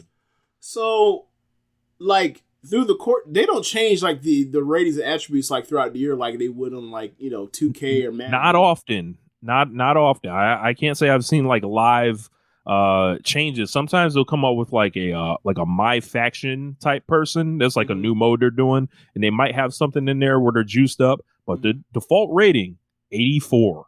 Yikes. Check out where Sir Sam just said. The greatest story in the history of wrestling, worthy of an Emmy and an 84 rating. Yeah. I guess he should have tried to corpse them a few more times. Baron Corbin, 83. Raquel Rodriguez, 83. Damn. Dolph Ziggler, 83. Damn. Ezekiel, 83. Austin, that's Elias. I'm about to say Ezekiel Jackson. So, like, what the fuck? He came back when? Elias. Wow. They should do live ratings in the game, though. Like, they should. Black Saber Jr. brought up, that would be funny. Your push goes down and your rating drops. Everyone would constantly be getting like -1s throughout the year while Roman's just keeps going up. 99, everybody else dropping. Like, wait a second. He was like, how the hell did Brock Lesnar go from a 97 to an 87? What happened? Fuck. Why did everybody just go down? Like, no, Roman created more separation because, he added another 100 days to the reign. Like, what? Austin Theory, 82. James. He gets a match with Cena. He gets a match with John Cena, James. People were trying to tell me this guy's like the future of the business and like he's a can't miss superstar, James. He's an 82 on here, man. What? Shayna Baszler's an 82. Carmella Hayes an 82. The Hurricane is an 82. Almost 82. Wow. Montez Ford, 82. Ricochet, 82. Natalia, 82. Io Sky, 82. All right, stop. Solo Sikoa. Stop. I get it. You just, I get it. Just stop. Please. I'm done. I want no more. Information overload. Solo Sikoa, 82. Damn. Tyler Bate, 82. Wait, where's Dakota Kai? We haven't gotten to her yet. Just scroll down to your mirror number. We can quit from there. Dakota Kai. Good God. Let's see. Ooh. I am searching. I am searching. What was it? Roy Ayers. I'm searching. I believe that was. She is an 80 overall, James. All right. We can move on. We get the drift. Boy, these ratings. We pay attention to these every year because I think it's kind of like the Royal Rumble where we kind of get to see what the company thinks of people at a given moment at a certain point in time. And it's funny to pay attention to these year after year. I remember when Jinder Mahal was a champion, he was an 88 overall, which was they knew they couldn't go any higher. But they slowly started dropping him year after year. He was like an 83 after that. Now he's back in the 70s. So as far as anyone else that I think is really pertinent, there's just tons of muck in the 70s. Dom Mysterio is a 78. Who's the lowest rated? Eric Bischoff, 64. But as far as a wrestler, Shanky, 67. Oh, that was the picture, wasn't it? No, I don't think Shanky is the picture. Veer's the pitcher. Okay. Yeah. What's Babatunde? Remember Babatunde? Commander Aziz, right, I believe. Right. 71 overall. Wow. 71. That man broke up. That man showed up and broke up an Intercontinental title match at WrestleMania. Yeah. Speaking of that, where's Apollo? 79. Yeah. Wasn't that just awesome that we did that? That was the beginning of the Nigerian drum fight. That was the beginning of like the ruination of singles Big E. Right there. Yeah, man. So what do you guys think of the ratings? Let us know. But yeah, man. This is Brew Haven said Papa H has no love for his NXT kids. Nah, man. In fact, he ain't got no love for Shawn Michaels. He gave that man an NXT job and said, "We dropping your whole career down to 88. Fuck that 95 you built over decades, right? Nah." Hey, drop me Shawn down Michaels, to NXT kid, literally. Yeah, man. So let's move it over to AEW Dynamite this week. This was like a post-show kind of reset show, I think. I wasn't particularly like enthralled about the night, but a lot of angles. Like all the goddamn heat on the show. No, that didn't bother me, but it was just like I just didn't think that stuff was necessarily good. I mean, that's a part of it. Is like they're gonna give you a whole bunch of things. And, all the baby faces got their asses kicked, like almost all of them. It's like, okay, like can you give me half of that, and then like do the other half 2 weeks from now? Jesus.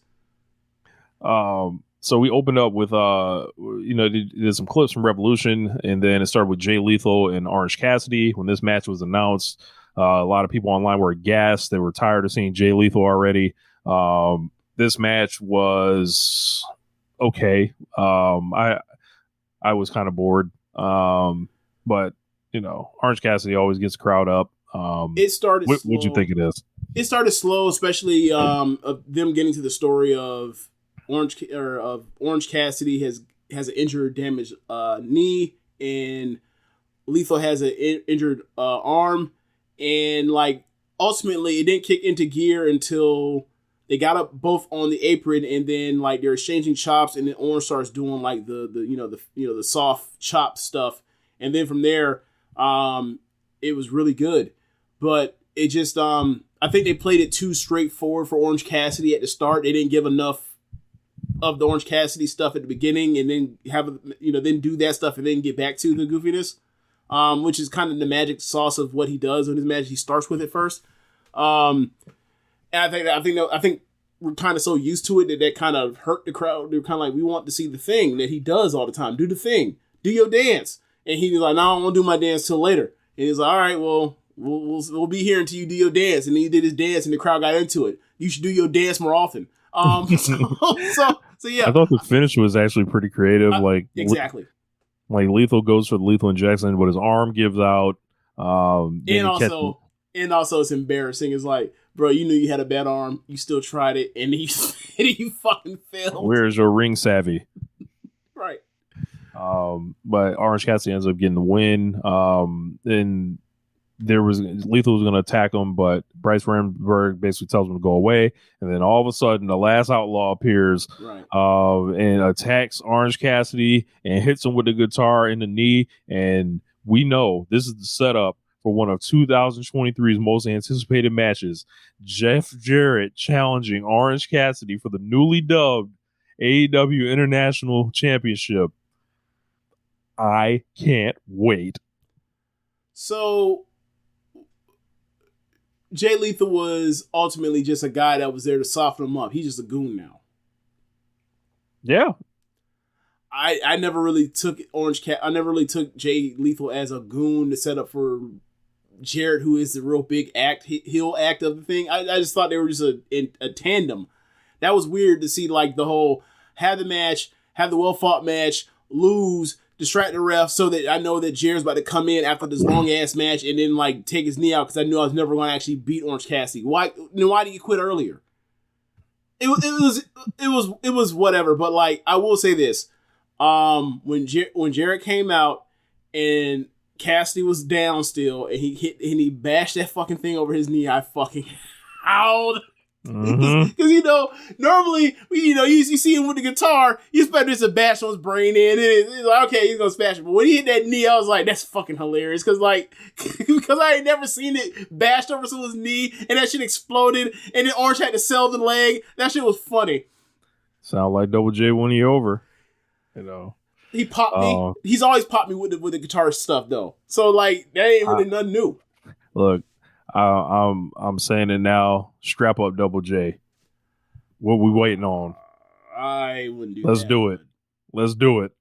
I wouldn't do that, but because I can't really be expecting Jeff Jarrett to be out here having championship matches in 2023. That's dumb. Like I dreaded watching that man in the ring in a tag match a couple weeks ago. So after that, we learned about the break-in that Wardlow suffered. I was completely fooled by this thing. I thought this man actually got his shit jacked. That's a lot of trouble to go through, so I don't really feel bad about being fooled on that one. So they did an interview with Hobbs backstage. Basically said he was going to win. He would never get jacked. essentially. In his neck of the woods, yeah. Yep. There's one thing Wardlow has and he doesn't. That's a right to be called champion. He's going to take that from him tonight. Ricky Starks came out, got on the mic, said he's done it all. He gets people ask him what's next, and the truth is he's not sure. Always love hearing that from our baby faces. But the question... I ain't got no... Just want to let you people know that believe in me. I don't know what I'm doing from here on out. I have no idea. I have no idea. I showed up to this building and I was just lost. I have no goals. I have nothing left to aspire for. Haven't I inspired enough of y'all? I ain't got none for me. I have nothing for myself. I was giving all to y'all. That's when you turn heel, when you say shit like that. Yeah. But the question that weighs on his mind is not what he's going to do, but where he's going to go next. And all of a sudden, a Bullet Club graphic popped up, music appeared.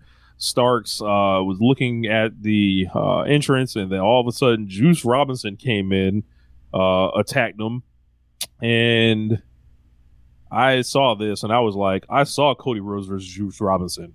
I did not like that pro wrestling. Big feud for Juice Robinson to kind of try to carve some real estate, and I feel like I say that for him all the time, and it has not quite taken. Whether it was John Moxley or Darby Allin, didn't stand out in any way against either of those guys. And now Ricky Starks, if you ask me, who, what kind of, match do you have an easier chance with? It might be Darby Allin, it might be John Moxley. Juice versus Starks here. I feel like this is a short thing for Ricky to get a win and then launch into whatever he's going to do next, but this is about to be a gentleman's 3. You sure it's that? Yeah, I won't disrespect him too hard. Look, man, I have no interest whatsoever. I gotta see. People were just begging for that Jericho thing to end. Sorry? People were just begging for that Jericho thing to end. Yeah. There's no way they're having a match as good as that from that opener. And I wasn't necessarily thinking that was a great match. I thought it was a very good match. That's like a 3.5, 3 3/4 type of thing. Yeah, I just don't think Juice got to get on the board with me first in AEW for anything else. I'm just gonna keep my arms crossed and not want him on my screen until he comes through. So he'll have to prove it because he's had opportunity and has not worked, as you mentioned, with notable people that always have good fucking matches. So yeah, man. Look. Can you imagine if Jay Lethal came in wrestling like that? He would never be brought back. He never be brought back. Nope. ARS Fox never would have seen him again. Yep. I think the thing with Juice is, people have heralded him as this great promo and everything like that. But I got news. He's a wacky promo. It's very wacky, and a lot of his stuff was built on cussing. Right. A lot. Yep. You can't cuss on national television like that. You can. It's AEW, so you can probably drop a shit here or there, or an ass, or something like that. But I think a lot of his stuff was built on cussing. The stuff that I've seen, at least. Maybe there's more stuff. I think that's fair to say. Yeah. So and we all know the rap on Juice. Since 2019, he's not been the same. I don't know what happened to him. Monstars got him. I don't know, but I'm just thankful he didn't choose to show up as a blues brother again. I don't think I don't like heel Juice Robinson. I haven't liked it. I didn't like that G1 run last year. It was very underwhelming, to say the least.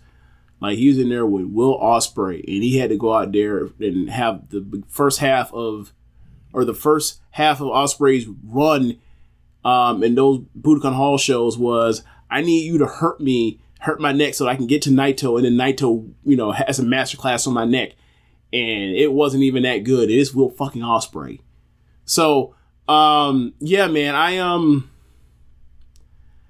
I just don't like this heel thing with him. I haven't heard any of his heel promo work, so I can't speak on that. But when he was a babyface and he was, flamboyant stuff, he was a wacky promo, but he was fun at times, right? I don't know what it's going to look like in AEW. I want to hear him talk first. I want to see where it goes. I'll give him that, and like, but to see where he goes with as far as talking, but as far as match, he got the proof with me. To me, he comes off as a guy that knows he might have missed his chance to kind of become a real big star, and now he's just kind of, he's kind of accepted like his lot in life here. But and I think you can take that back to some of the questions that I think Keepin It Strong Style was asking him back in the day, where he just kind of gave these awkward answers. It was like, why do you think you haven't got like, your chances compared to other people that are Americans that have been in New Japan as far as America? And he just gave like, I don't know. It just, I think he's peaked. And maybe that's that's all right. Maybe he can just come and be a good contributor. We shouldn't be expecting superstardom from Juice Robinson, but like if you're gonna be asked to be a contributor, like you better contribute like Trent or Frank Kazarian, because like we could have Frank Kazarian turn heel and he have good ass matches. I mean, Kazarian don't work here no more, so well, you know what I mean. Someone of that ilk that fit that role of being a person that coming to like shit. Christian, fine. Shit, you want to say Christian? Christian comes in, he fills that role of being a guy that comes in. Jay Lethal too comes in, has really good matches normally. So after that, we got an interview with Wardlow. He was in an FTR t-shirt. I was like, man, we couldn't get that brother nothing else to wear. But he was there. He said he doesn't have his gear tonight, so he wants to match to be a Falls Count Anywhere, anything goes match tonight.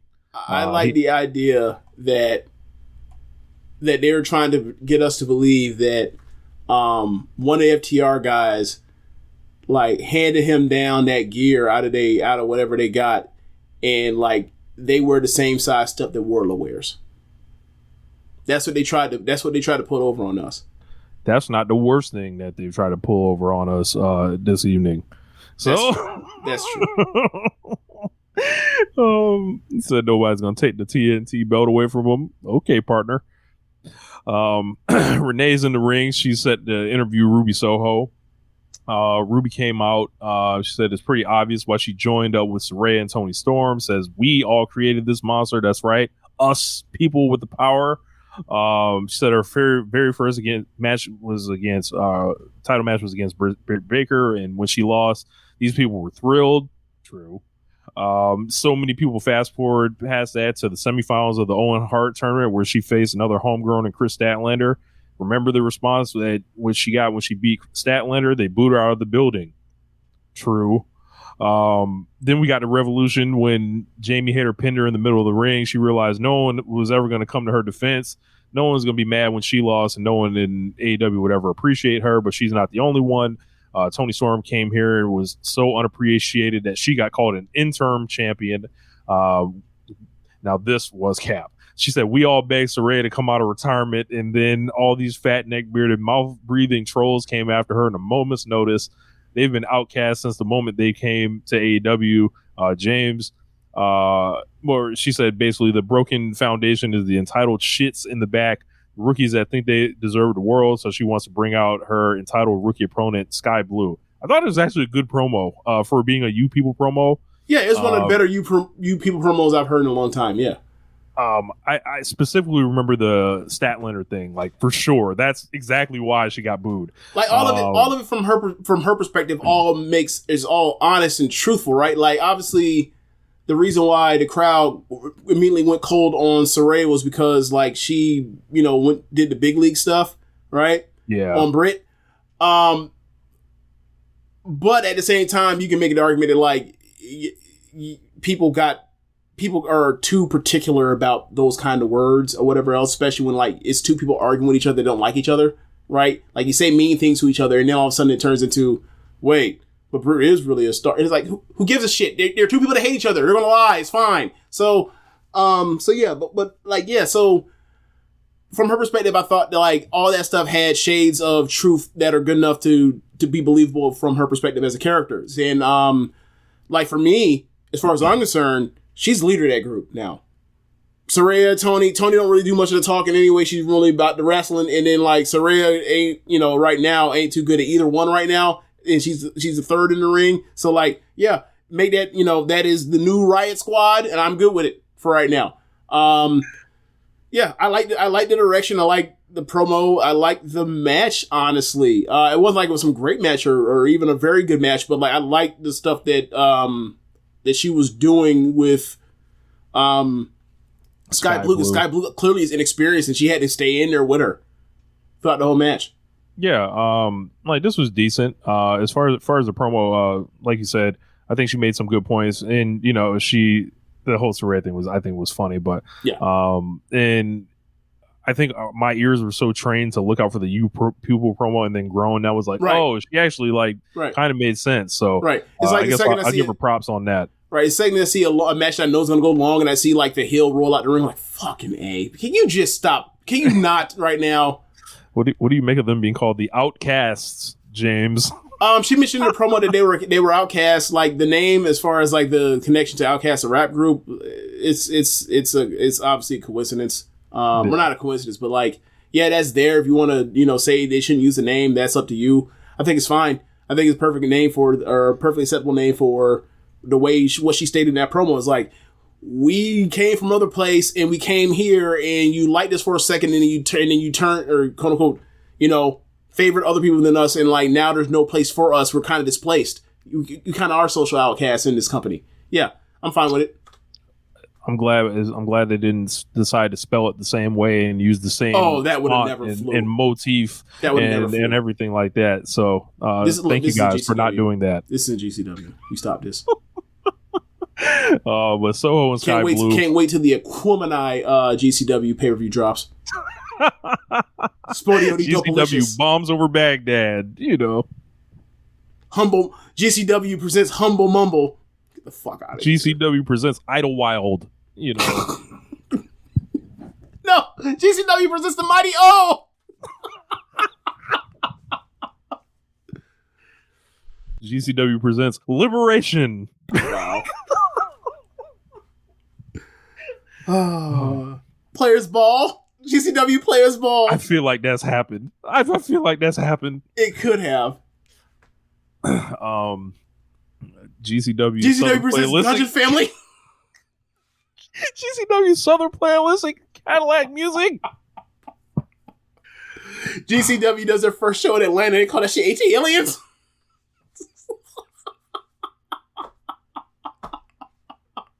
Sick. Absolutely sick. Ruby wins with the destination. God damn it, GCW Rosa Parks. Oh, if they do that shit, they shut that. Look, they could. That's the one they can't do. They'd be like, well, why? I will show up and throw tomatoes at the ring. Sick. Absolutely sick. Oh man. Damn you, Adam. GCW so fresh and clean is something they absolutely have thought about doing that one. They've absolutely thought about doing that. So post match, Saraya and Toni Storm bring out the spray paint because of course got to paint them up. Yep. And they also painted up Riho this week, which I was not happy about. That's the heat, brother. Yep, they got me. I was like, "How y'all scoundrels spray paint Riho out here?" No. So Will Nightingale comes out. She's trying to talk sense into Ruby, but Saraya and Toni kind of circled around, and then Willow all of a sudden can't see anymore, and then she got attacked and then hit with a no future. This was LeBron James, you bumming a month material or week material from Willow right here. I don't know so much as a bum. She didn't fight as much as she's just a dummy. Like, okay, she comes out to make the save for Sky Blue. She comes out wearing an AEW shirt, which is a dead giveaway to like, oh, she finna get laid out. Damn dummy. Why are you Willow Nightingale with your own fucking t-shirt coming out in the AEW company shirt? Anyway, painted on. Yeah, come down. Obviously, it was her. Was it her, Toni, and Willow that were like a trio?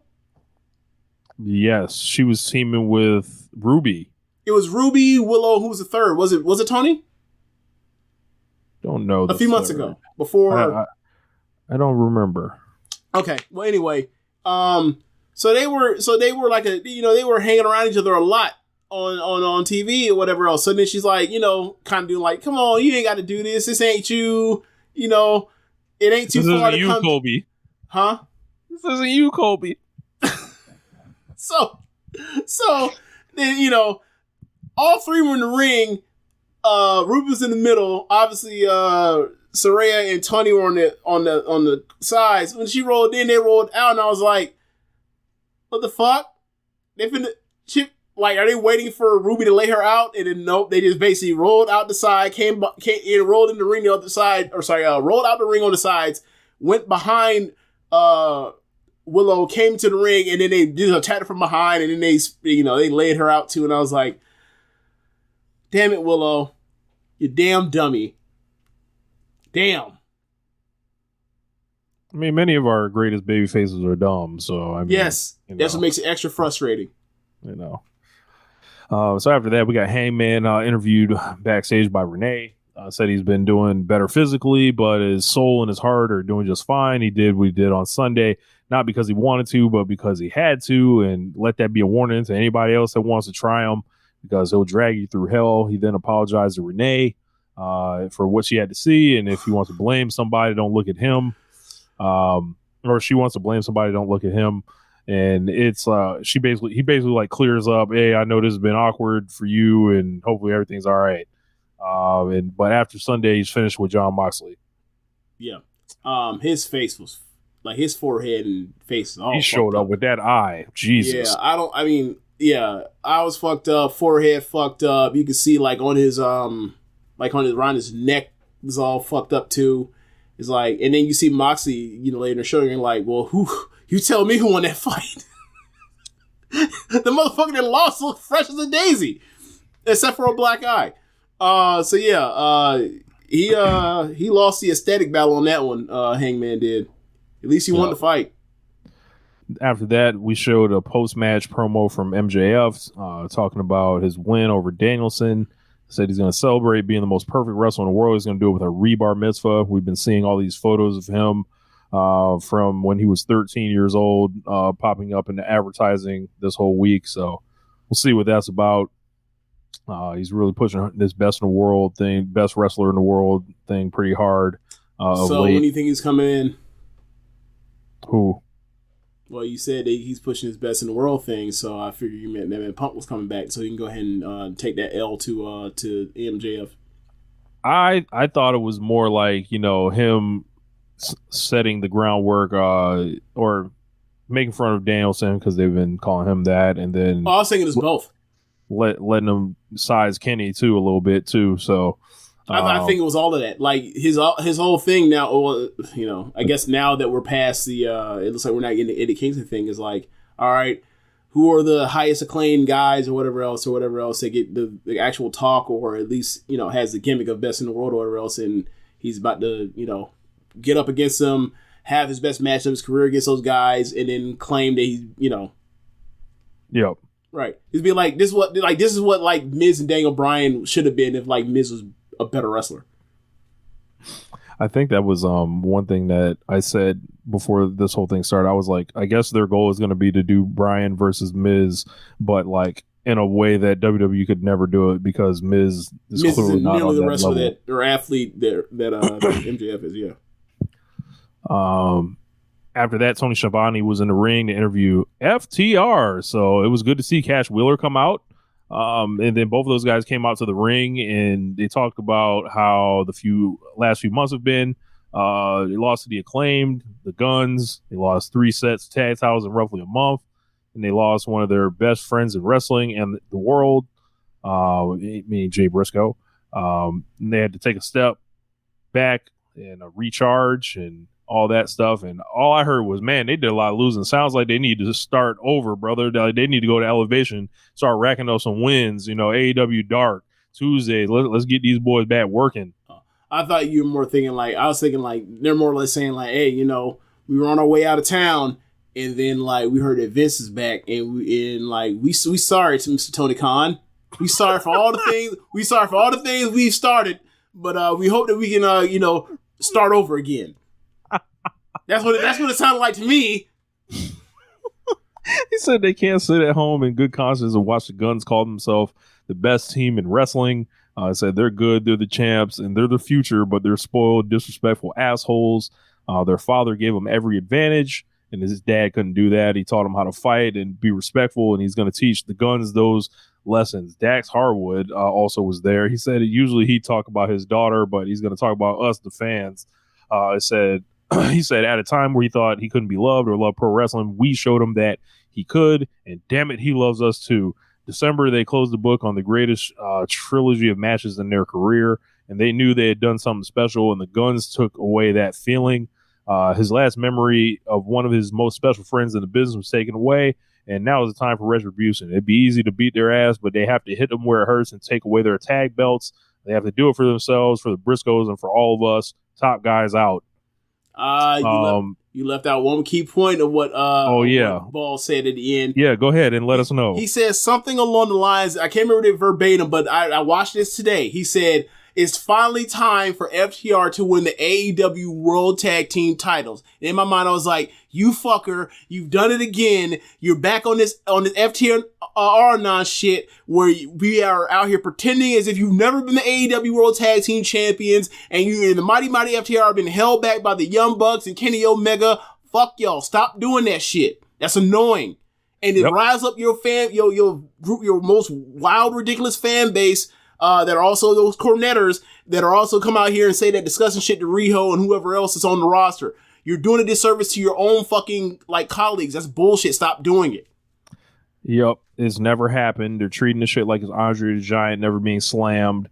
But this is actually, this isn't the first time the FTR and FTR Non has started pushing these things about things that they claim never happened.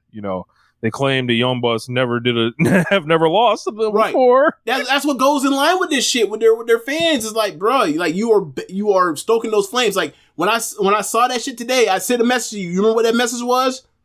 Yeah. You want me? Should I say it? Go ahead. I was like, this is like the equivalent of like when Trump was telling the Proud Boys to stand back and stand by. It's like, you know what you're doing. You're trying to speak in code, except this is obvious to every fucking body. Stop that shit.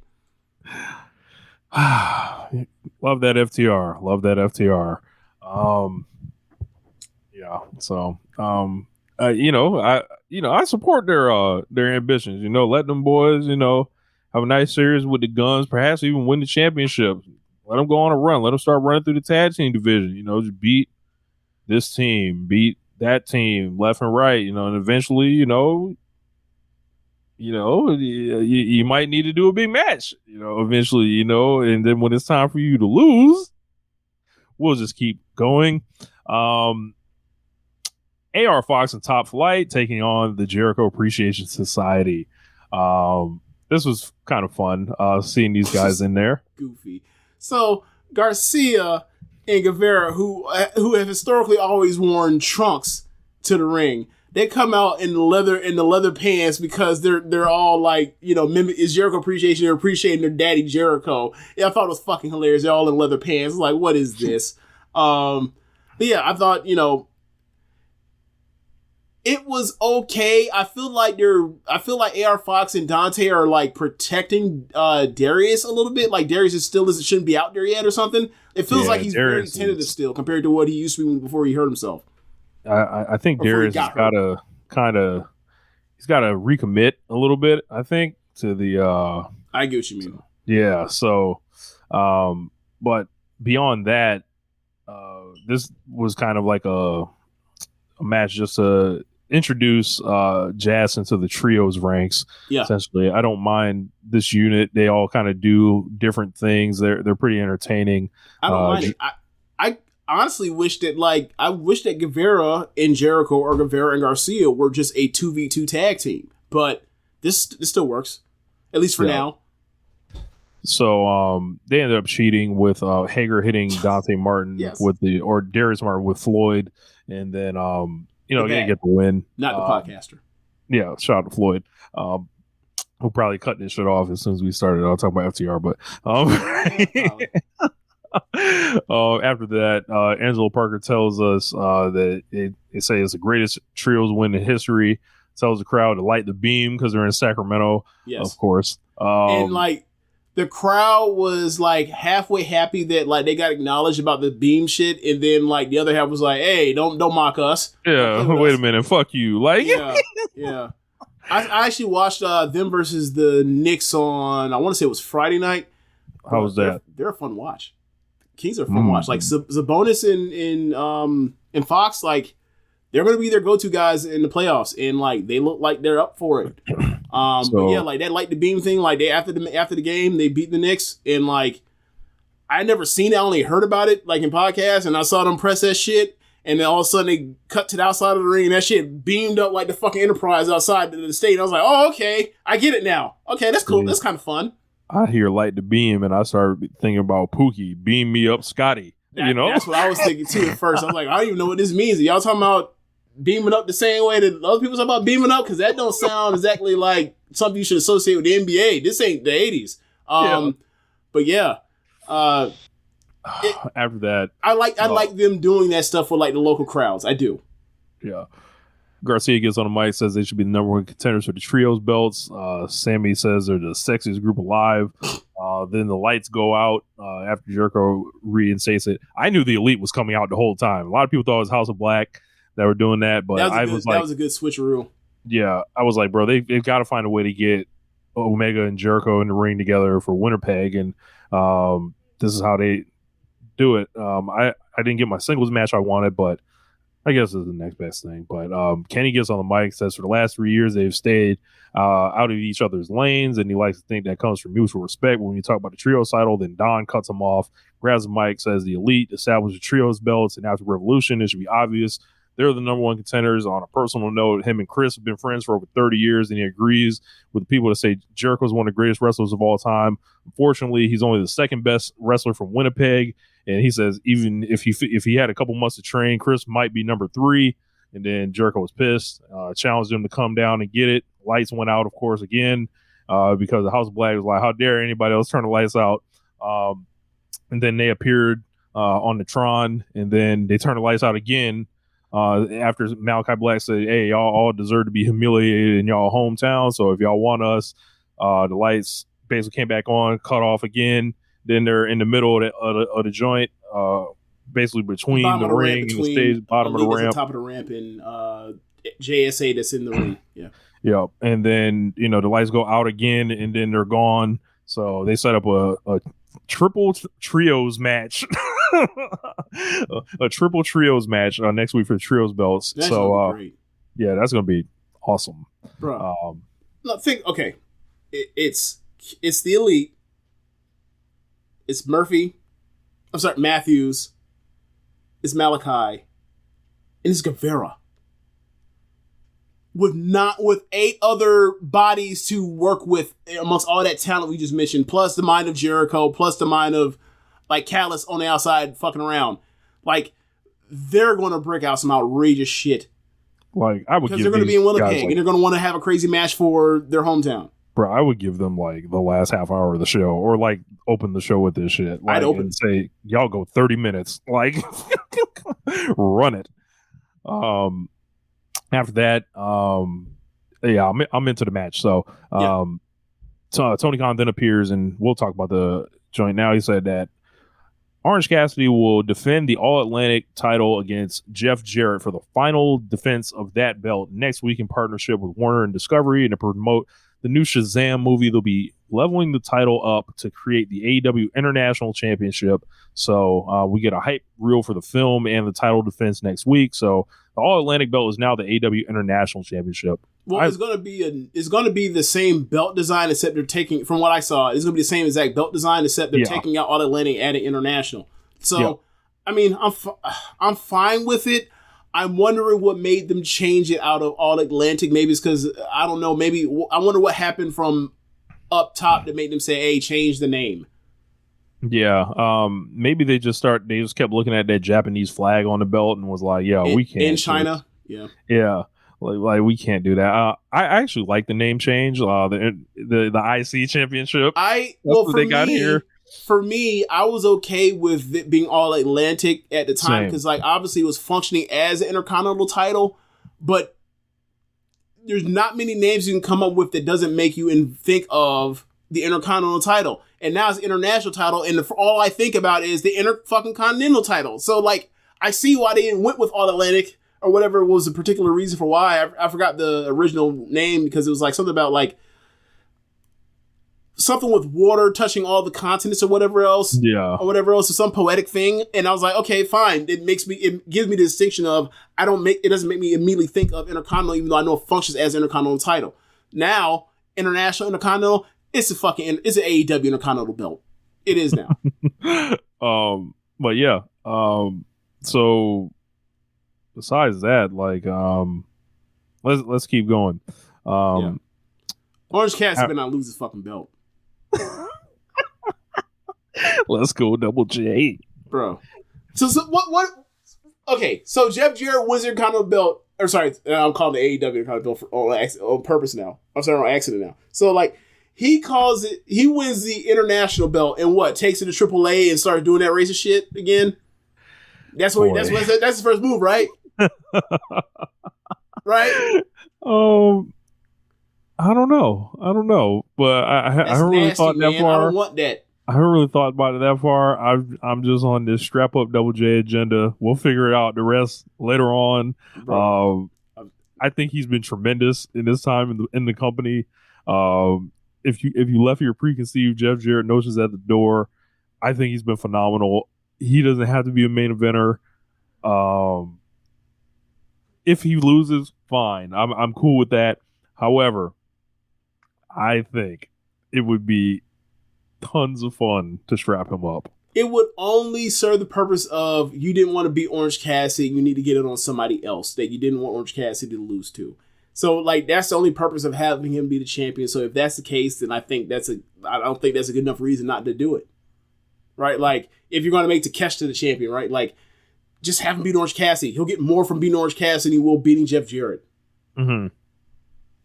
Yeah, not to say that Takeshita is actually the handpicked guy, but I'm saying like someone of that ilk makes sense to have that belt eventually. Right. So after that, we got a post-match promo from Bryan Danielson. Strangely, that ended up echoing my sentiments from last week, where I said this man has to go home.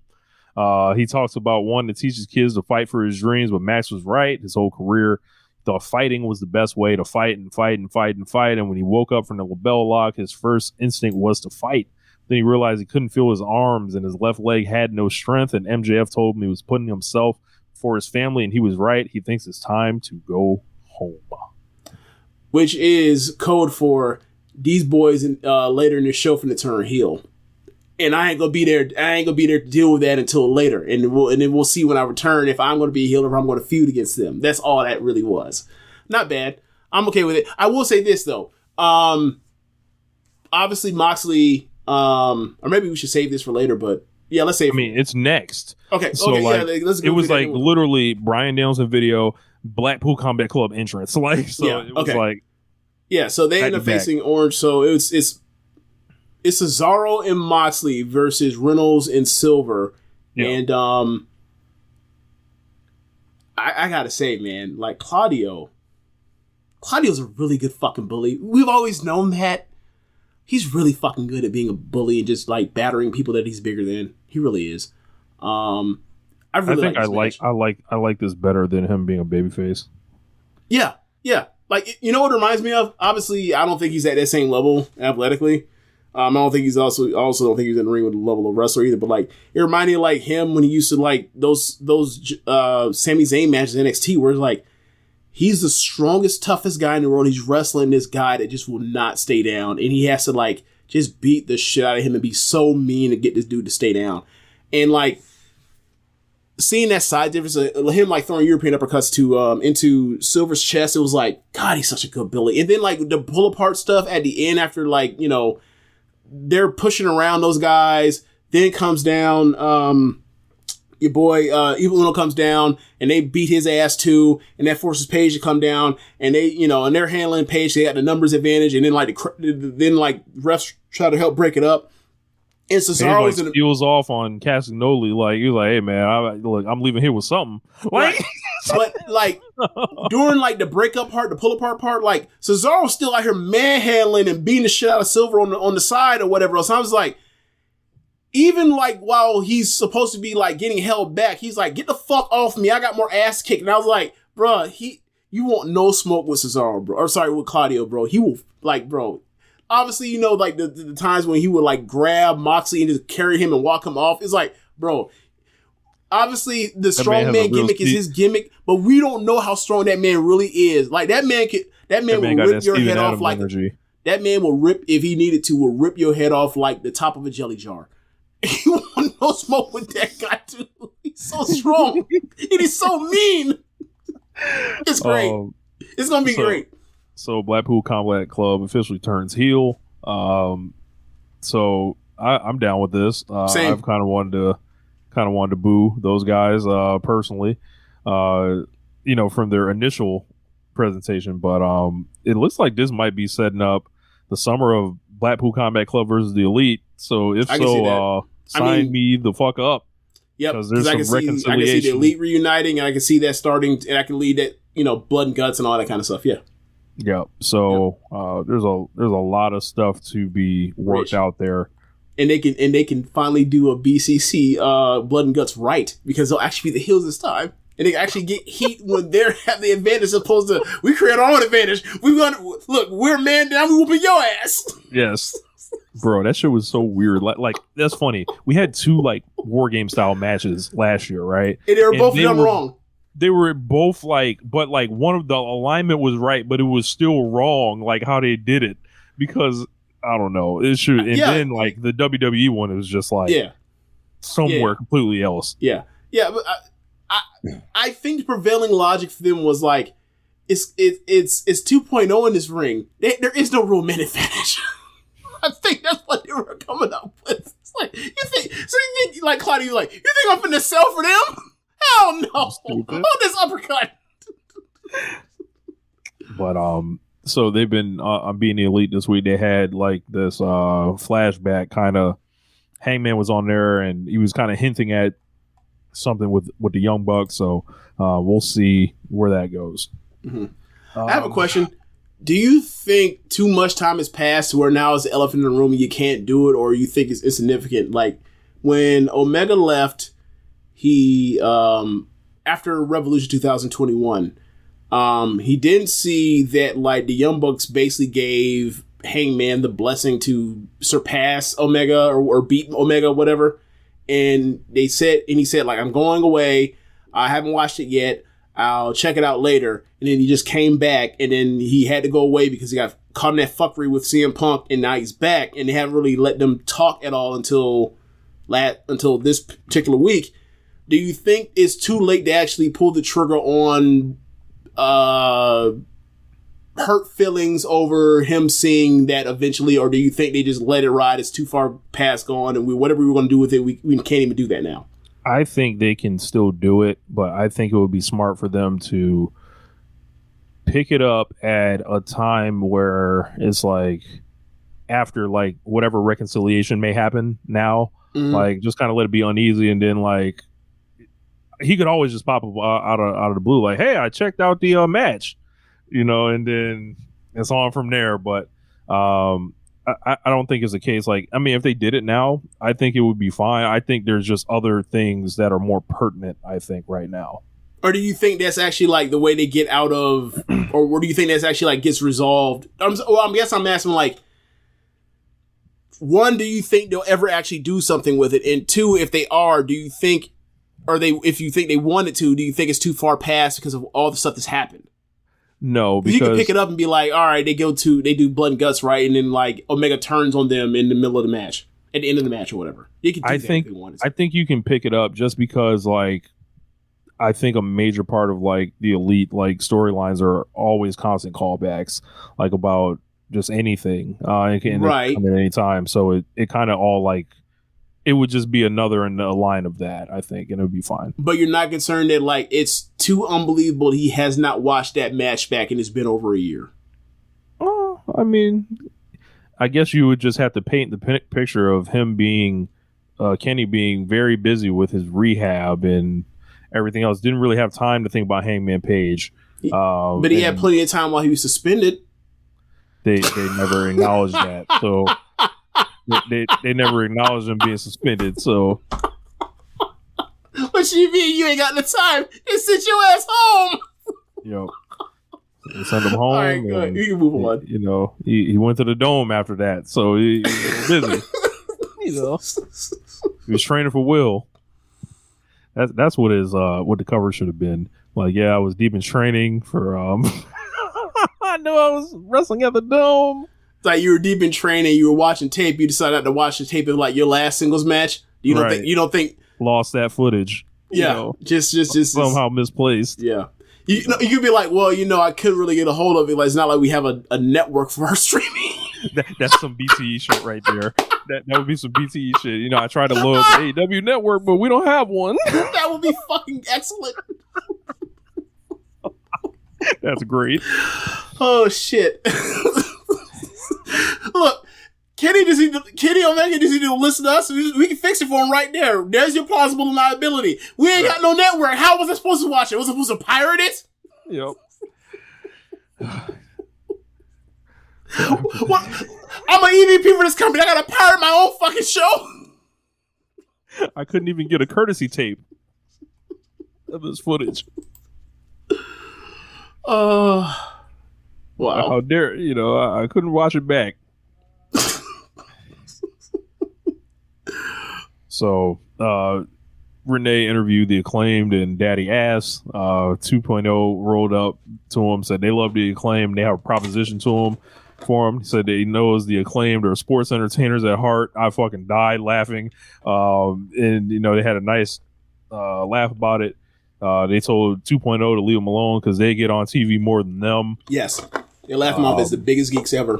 And I thought it was great. 2.0 was not happy about that shit. So we'll see how that goes. After that, they're finna get pinned. That's how it's gonna go. We got Wardlow and Hobbs for the TNT Championship, and this match started in the back.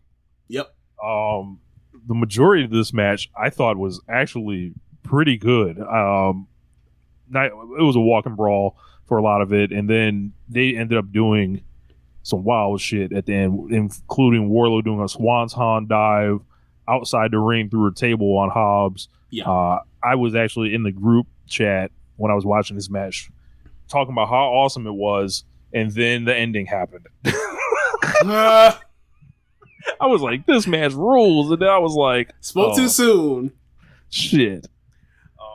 And what came next was a classic lesson in we don't really want to beat anybody, and we don't want to actually like we don't want to take nobody lower, and by not taking nobody lower, you don't really take anyone higher, right. Essentially. Right. And I think how it came off was like it was shot poorly. Wardlow fell on like some like styrofoam type shit. It turned to a last man standing match out of nowhere. I thought it was a Falls Count Anywhere match, but it was a Falls Count. It was Falls Count Anywhere, but they did mention on commentary before the match that like there was a standing, there was a 10 count as well. Okay. But they did a lot of wild stuff around the building. I don't want to sell them short, but then they got to the end, and I saw the TNT belt over there, and I was like, oh, okay, that must be like their alternate belt or something, and then. That's where that shit finna end, and that's where it's one of them to grab that belt after throwing another one off the ramp or off the top of the stage. QT Marshall comes out. Yeah. He's been working this gimmick online that has looked like he's about to debut, and then it's going to be next week the debut of QTV. It's going to be a news organization. It's basically like a play on like we report all the facts, like the dirt sheets do not or whatever. So awesome about that. But he does have heat. I'll say that. QC's never had a problem getting booed. They're putting in with Hobbs. Hobbs, I believe, ended this night doing a promo after the show where he told people, kiss my black ass, which I think that should be his dismount from now on while he's the TNT champion. I don't think Hobbs, I don't know how he's going to carry the matches as the TNT champion going forward. They gave him QT to kind of help him. I don't know. I feel like Wardlow, he is, he just got that win over Samoa Joe and was kind of flat. Still, he came in, wasn't really, this is Hobbs' area. But he, I don't know what Wardlow does now. Maybe it's a case of just, we're just plucking you from this division because you have a win over MJF that we can go back to at any time, and we can build you up there, and we can decide if you get hot again to pull the trigger or not. But that's kind of what I've seen this as. This is like one of those classic, hey, you lose the belt, but you might be going somewhere else. He's definitely going to see MJF again. Right now, he should not, unless they do something masterful to get him back over again the way he was before. He has no business winning it. But yeah, they're definitely going to have him get back to MJF before MJF's reign's over. Like I can see them like going to Wardlow, MJF beating Wardlow, and then they get to Paige, and then Paige takes it off MJF. I can see that. And there's like some chatter like based on Rampage. I didn't end up seeing all of Rampage. I only saw the end, but Sammy Guevara's been getting wins recently. Jungle Boy's been getting a lot of wins. Darby cut a promo, and then MJF. Like there's talk around the Four Pillars 4-way for the AEW title might be coming up soon. That's on TV, right? There's no way that's main eventing a pay-per-view. I don't know. So we'll see. We'll see how it goes. Yeah. So what is this? I feel like I saw something about not actually that this actually is true, but Alvarez and Meltzer talking about Darby Allin potentially retiring, and like I just figured that like they misconstrued that as like him going down like the last few matches that Sting has left to, and them then pulling that out to mean that like Darby Allin too is retiring, and I'm like, I don't think Darby Allin's retiring. Nah, like I think it was something like Darby said, like before I'm gone or some shit like that, like. Darby Allin's career could end at any time the way he wrestles. So right, but maybe like, that's what he was alluding to. Right, but I'm getting like his retirement isn't going to happen based off his decision in a retirement tour. It's going to end up he breaks his fucking neck doing some outrageous, and like we have to be sad that he's hurt himself or not hurt himself but got hurt. Like I mean, I don't know what he feels like when he gets out of bed, but I don't think it's at that point where it's like, Shawn at 97. What do you make of Hobbs with his TNT belt going forward? Hey, fine with it. Look, the agenda. Fine with it. Thought the match, the stuff they did was fun. Don't like the ending with QT because it cheapens, whatever. And also, like, it's a last man standing match. You can catch somebody with banana peel, beat him with a big move at the end. The still one, like that's the John Cena special. You can win one of these while wearing handcuffs. Right. But I thought that you can fuck up the handcuffs and not unlock yourself and have the referee completely expose the business. So yeah, I thought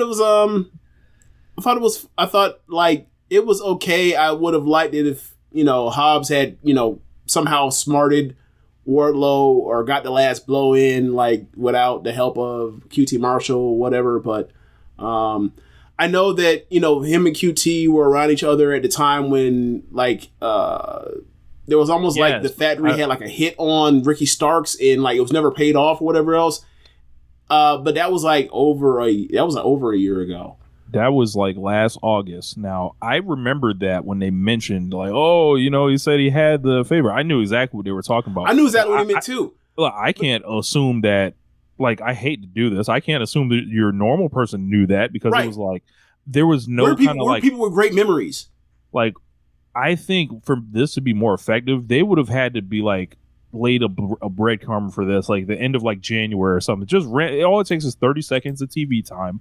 Like, have Powerhouse Hobbs walk in the hallway, run to QT, like, hey, like, you still owe me one or some shit like that. And QT's like, I got you. And then and that was only like a month ago. I think you could get away with doing it like that. Yeah, I think that, I don't even necessarily think they even needed that. I think they need to have pulled the trigger and not ever done the Joe thing, the Joe turn, and then take the title off Joe or take the title off Wardlow. They should have just went to the Hobbs thing when it was, then. Like, the problem isn't necessarily that the story wasn't told to a satisfactory level. It was that so much time had passed and like it made it less effective at the end. It felt like it was something that was dropped as opposed to something that was ready, something that was going to be brought back to the forefront ever again. Like how I mentioned, is kind of the reason why I asked you earlier about the Young Bucks Page Omega thing, because like so much time has passed. Is it worth it to actually go back to this or not?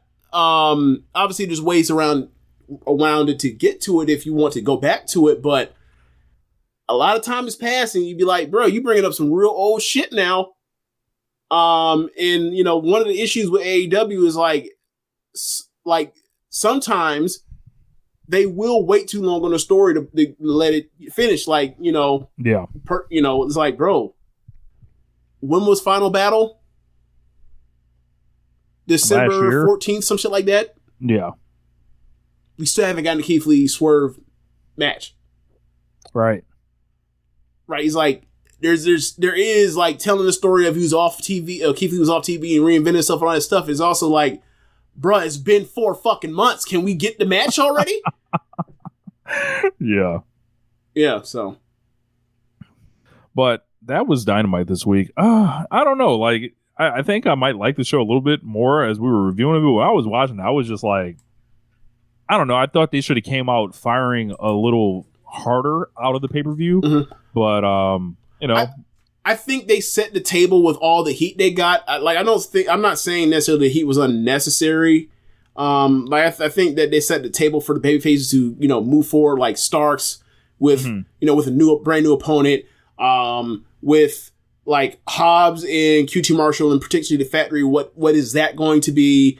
MJF gloating that he beat, you know, the best wrestler in the world in an hour plus time match, and now he's going to show up next week. Like, they're setting the table for stuff to look forward to, right?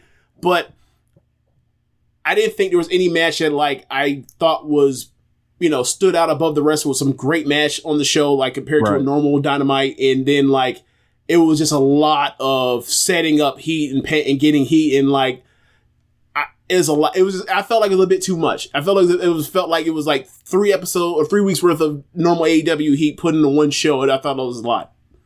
Yeah. But yeah, I didn't think I had anything. Oh, one more thing. Keiji Muto, the Great Muta, is going into the WWE Hall of Fame.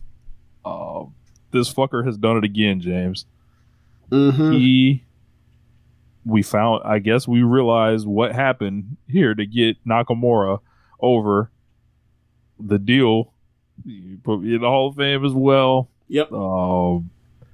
I just find this hilarious. Keiji Muto ensures that he will get another run at Finesser of the Year this year. Rich, when they announced the Nakamura thing, we talked about it on the show. I'm pretty sure I mentioned this was a quid pro quo and exactly this, wasn't it? Didn't I mention this? I think you might have brought that up, yeah. Right, it's like, yeah, like think about what what the Great Muta means to like their library. It gives a reason for people to go on the network and go through all those tabs and go find some of this shit in WCW and NWA. Like, yeah. And then sure enough, it happened.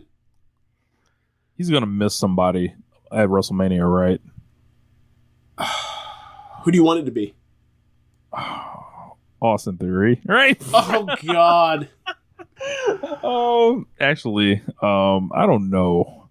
I don't know. Maybe he's too old for this now, but you know, like a decade ago, they definitely would have missed it cold.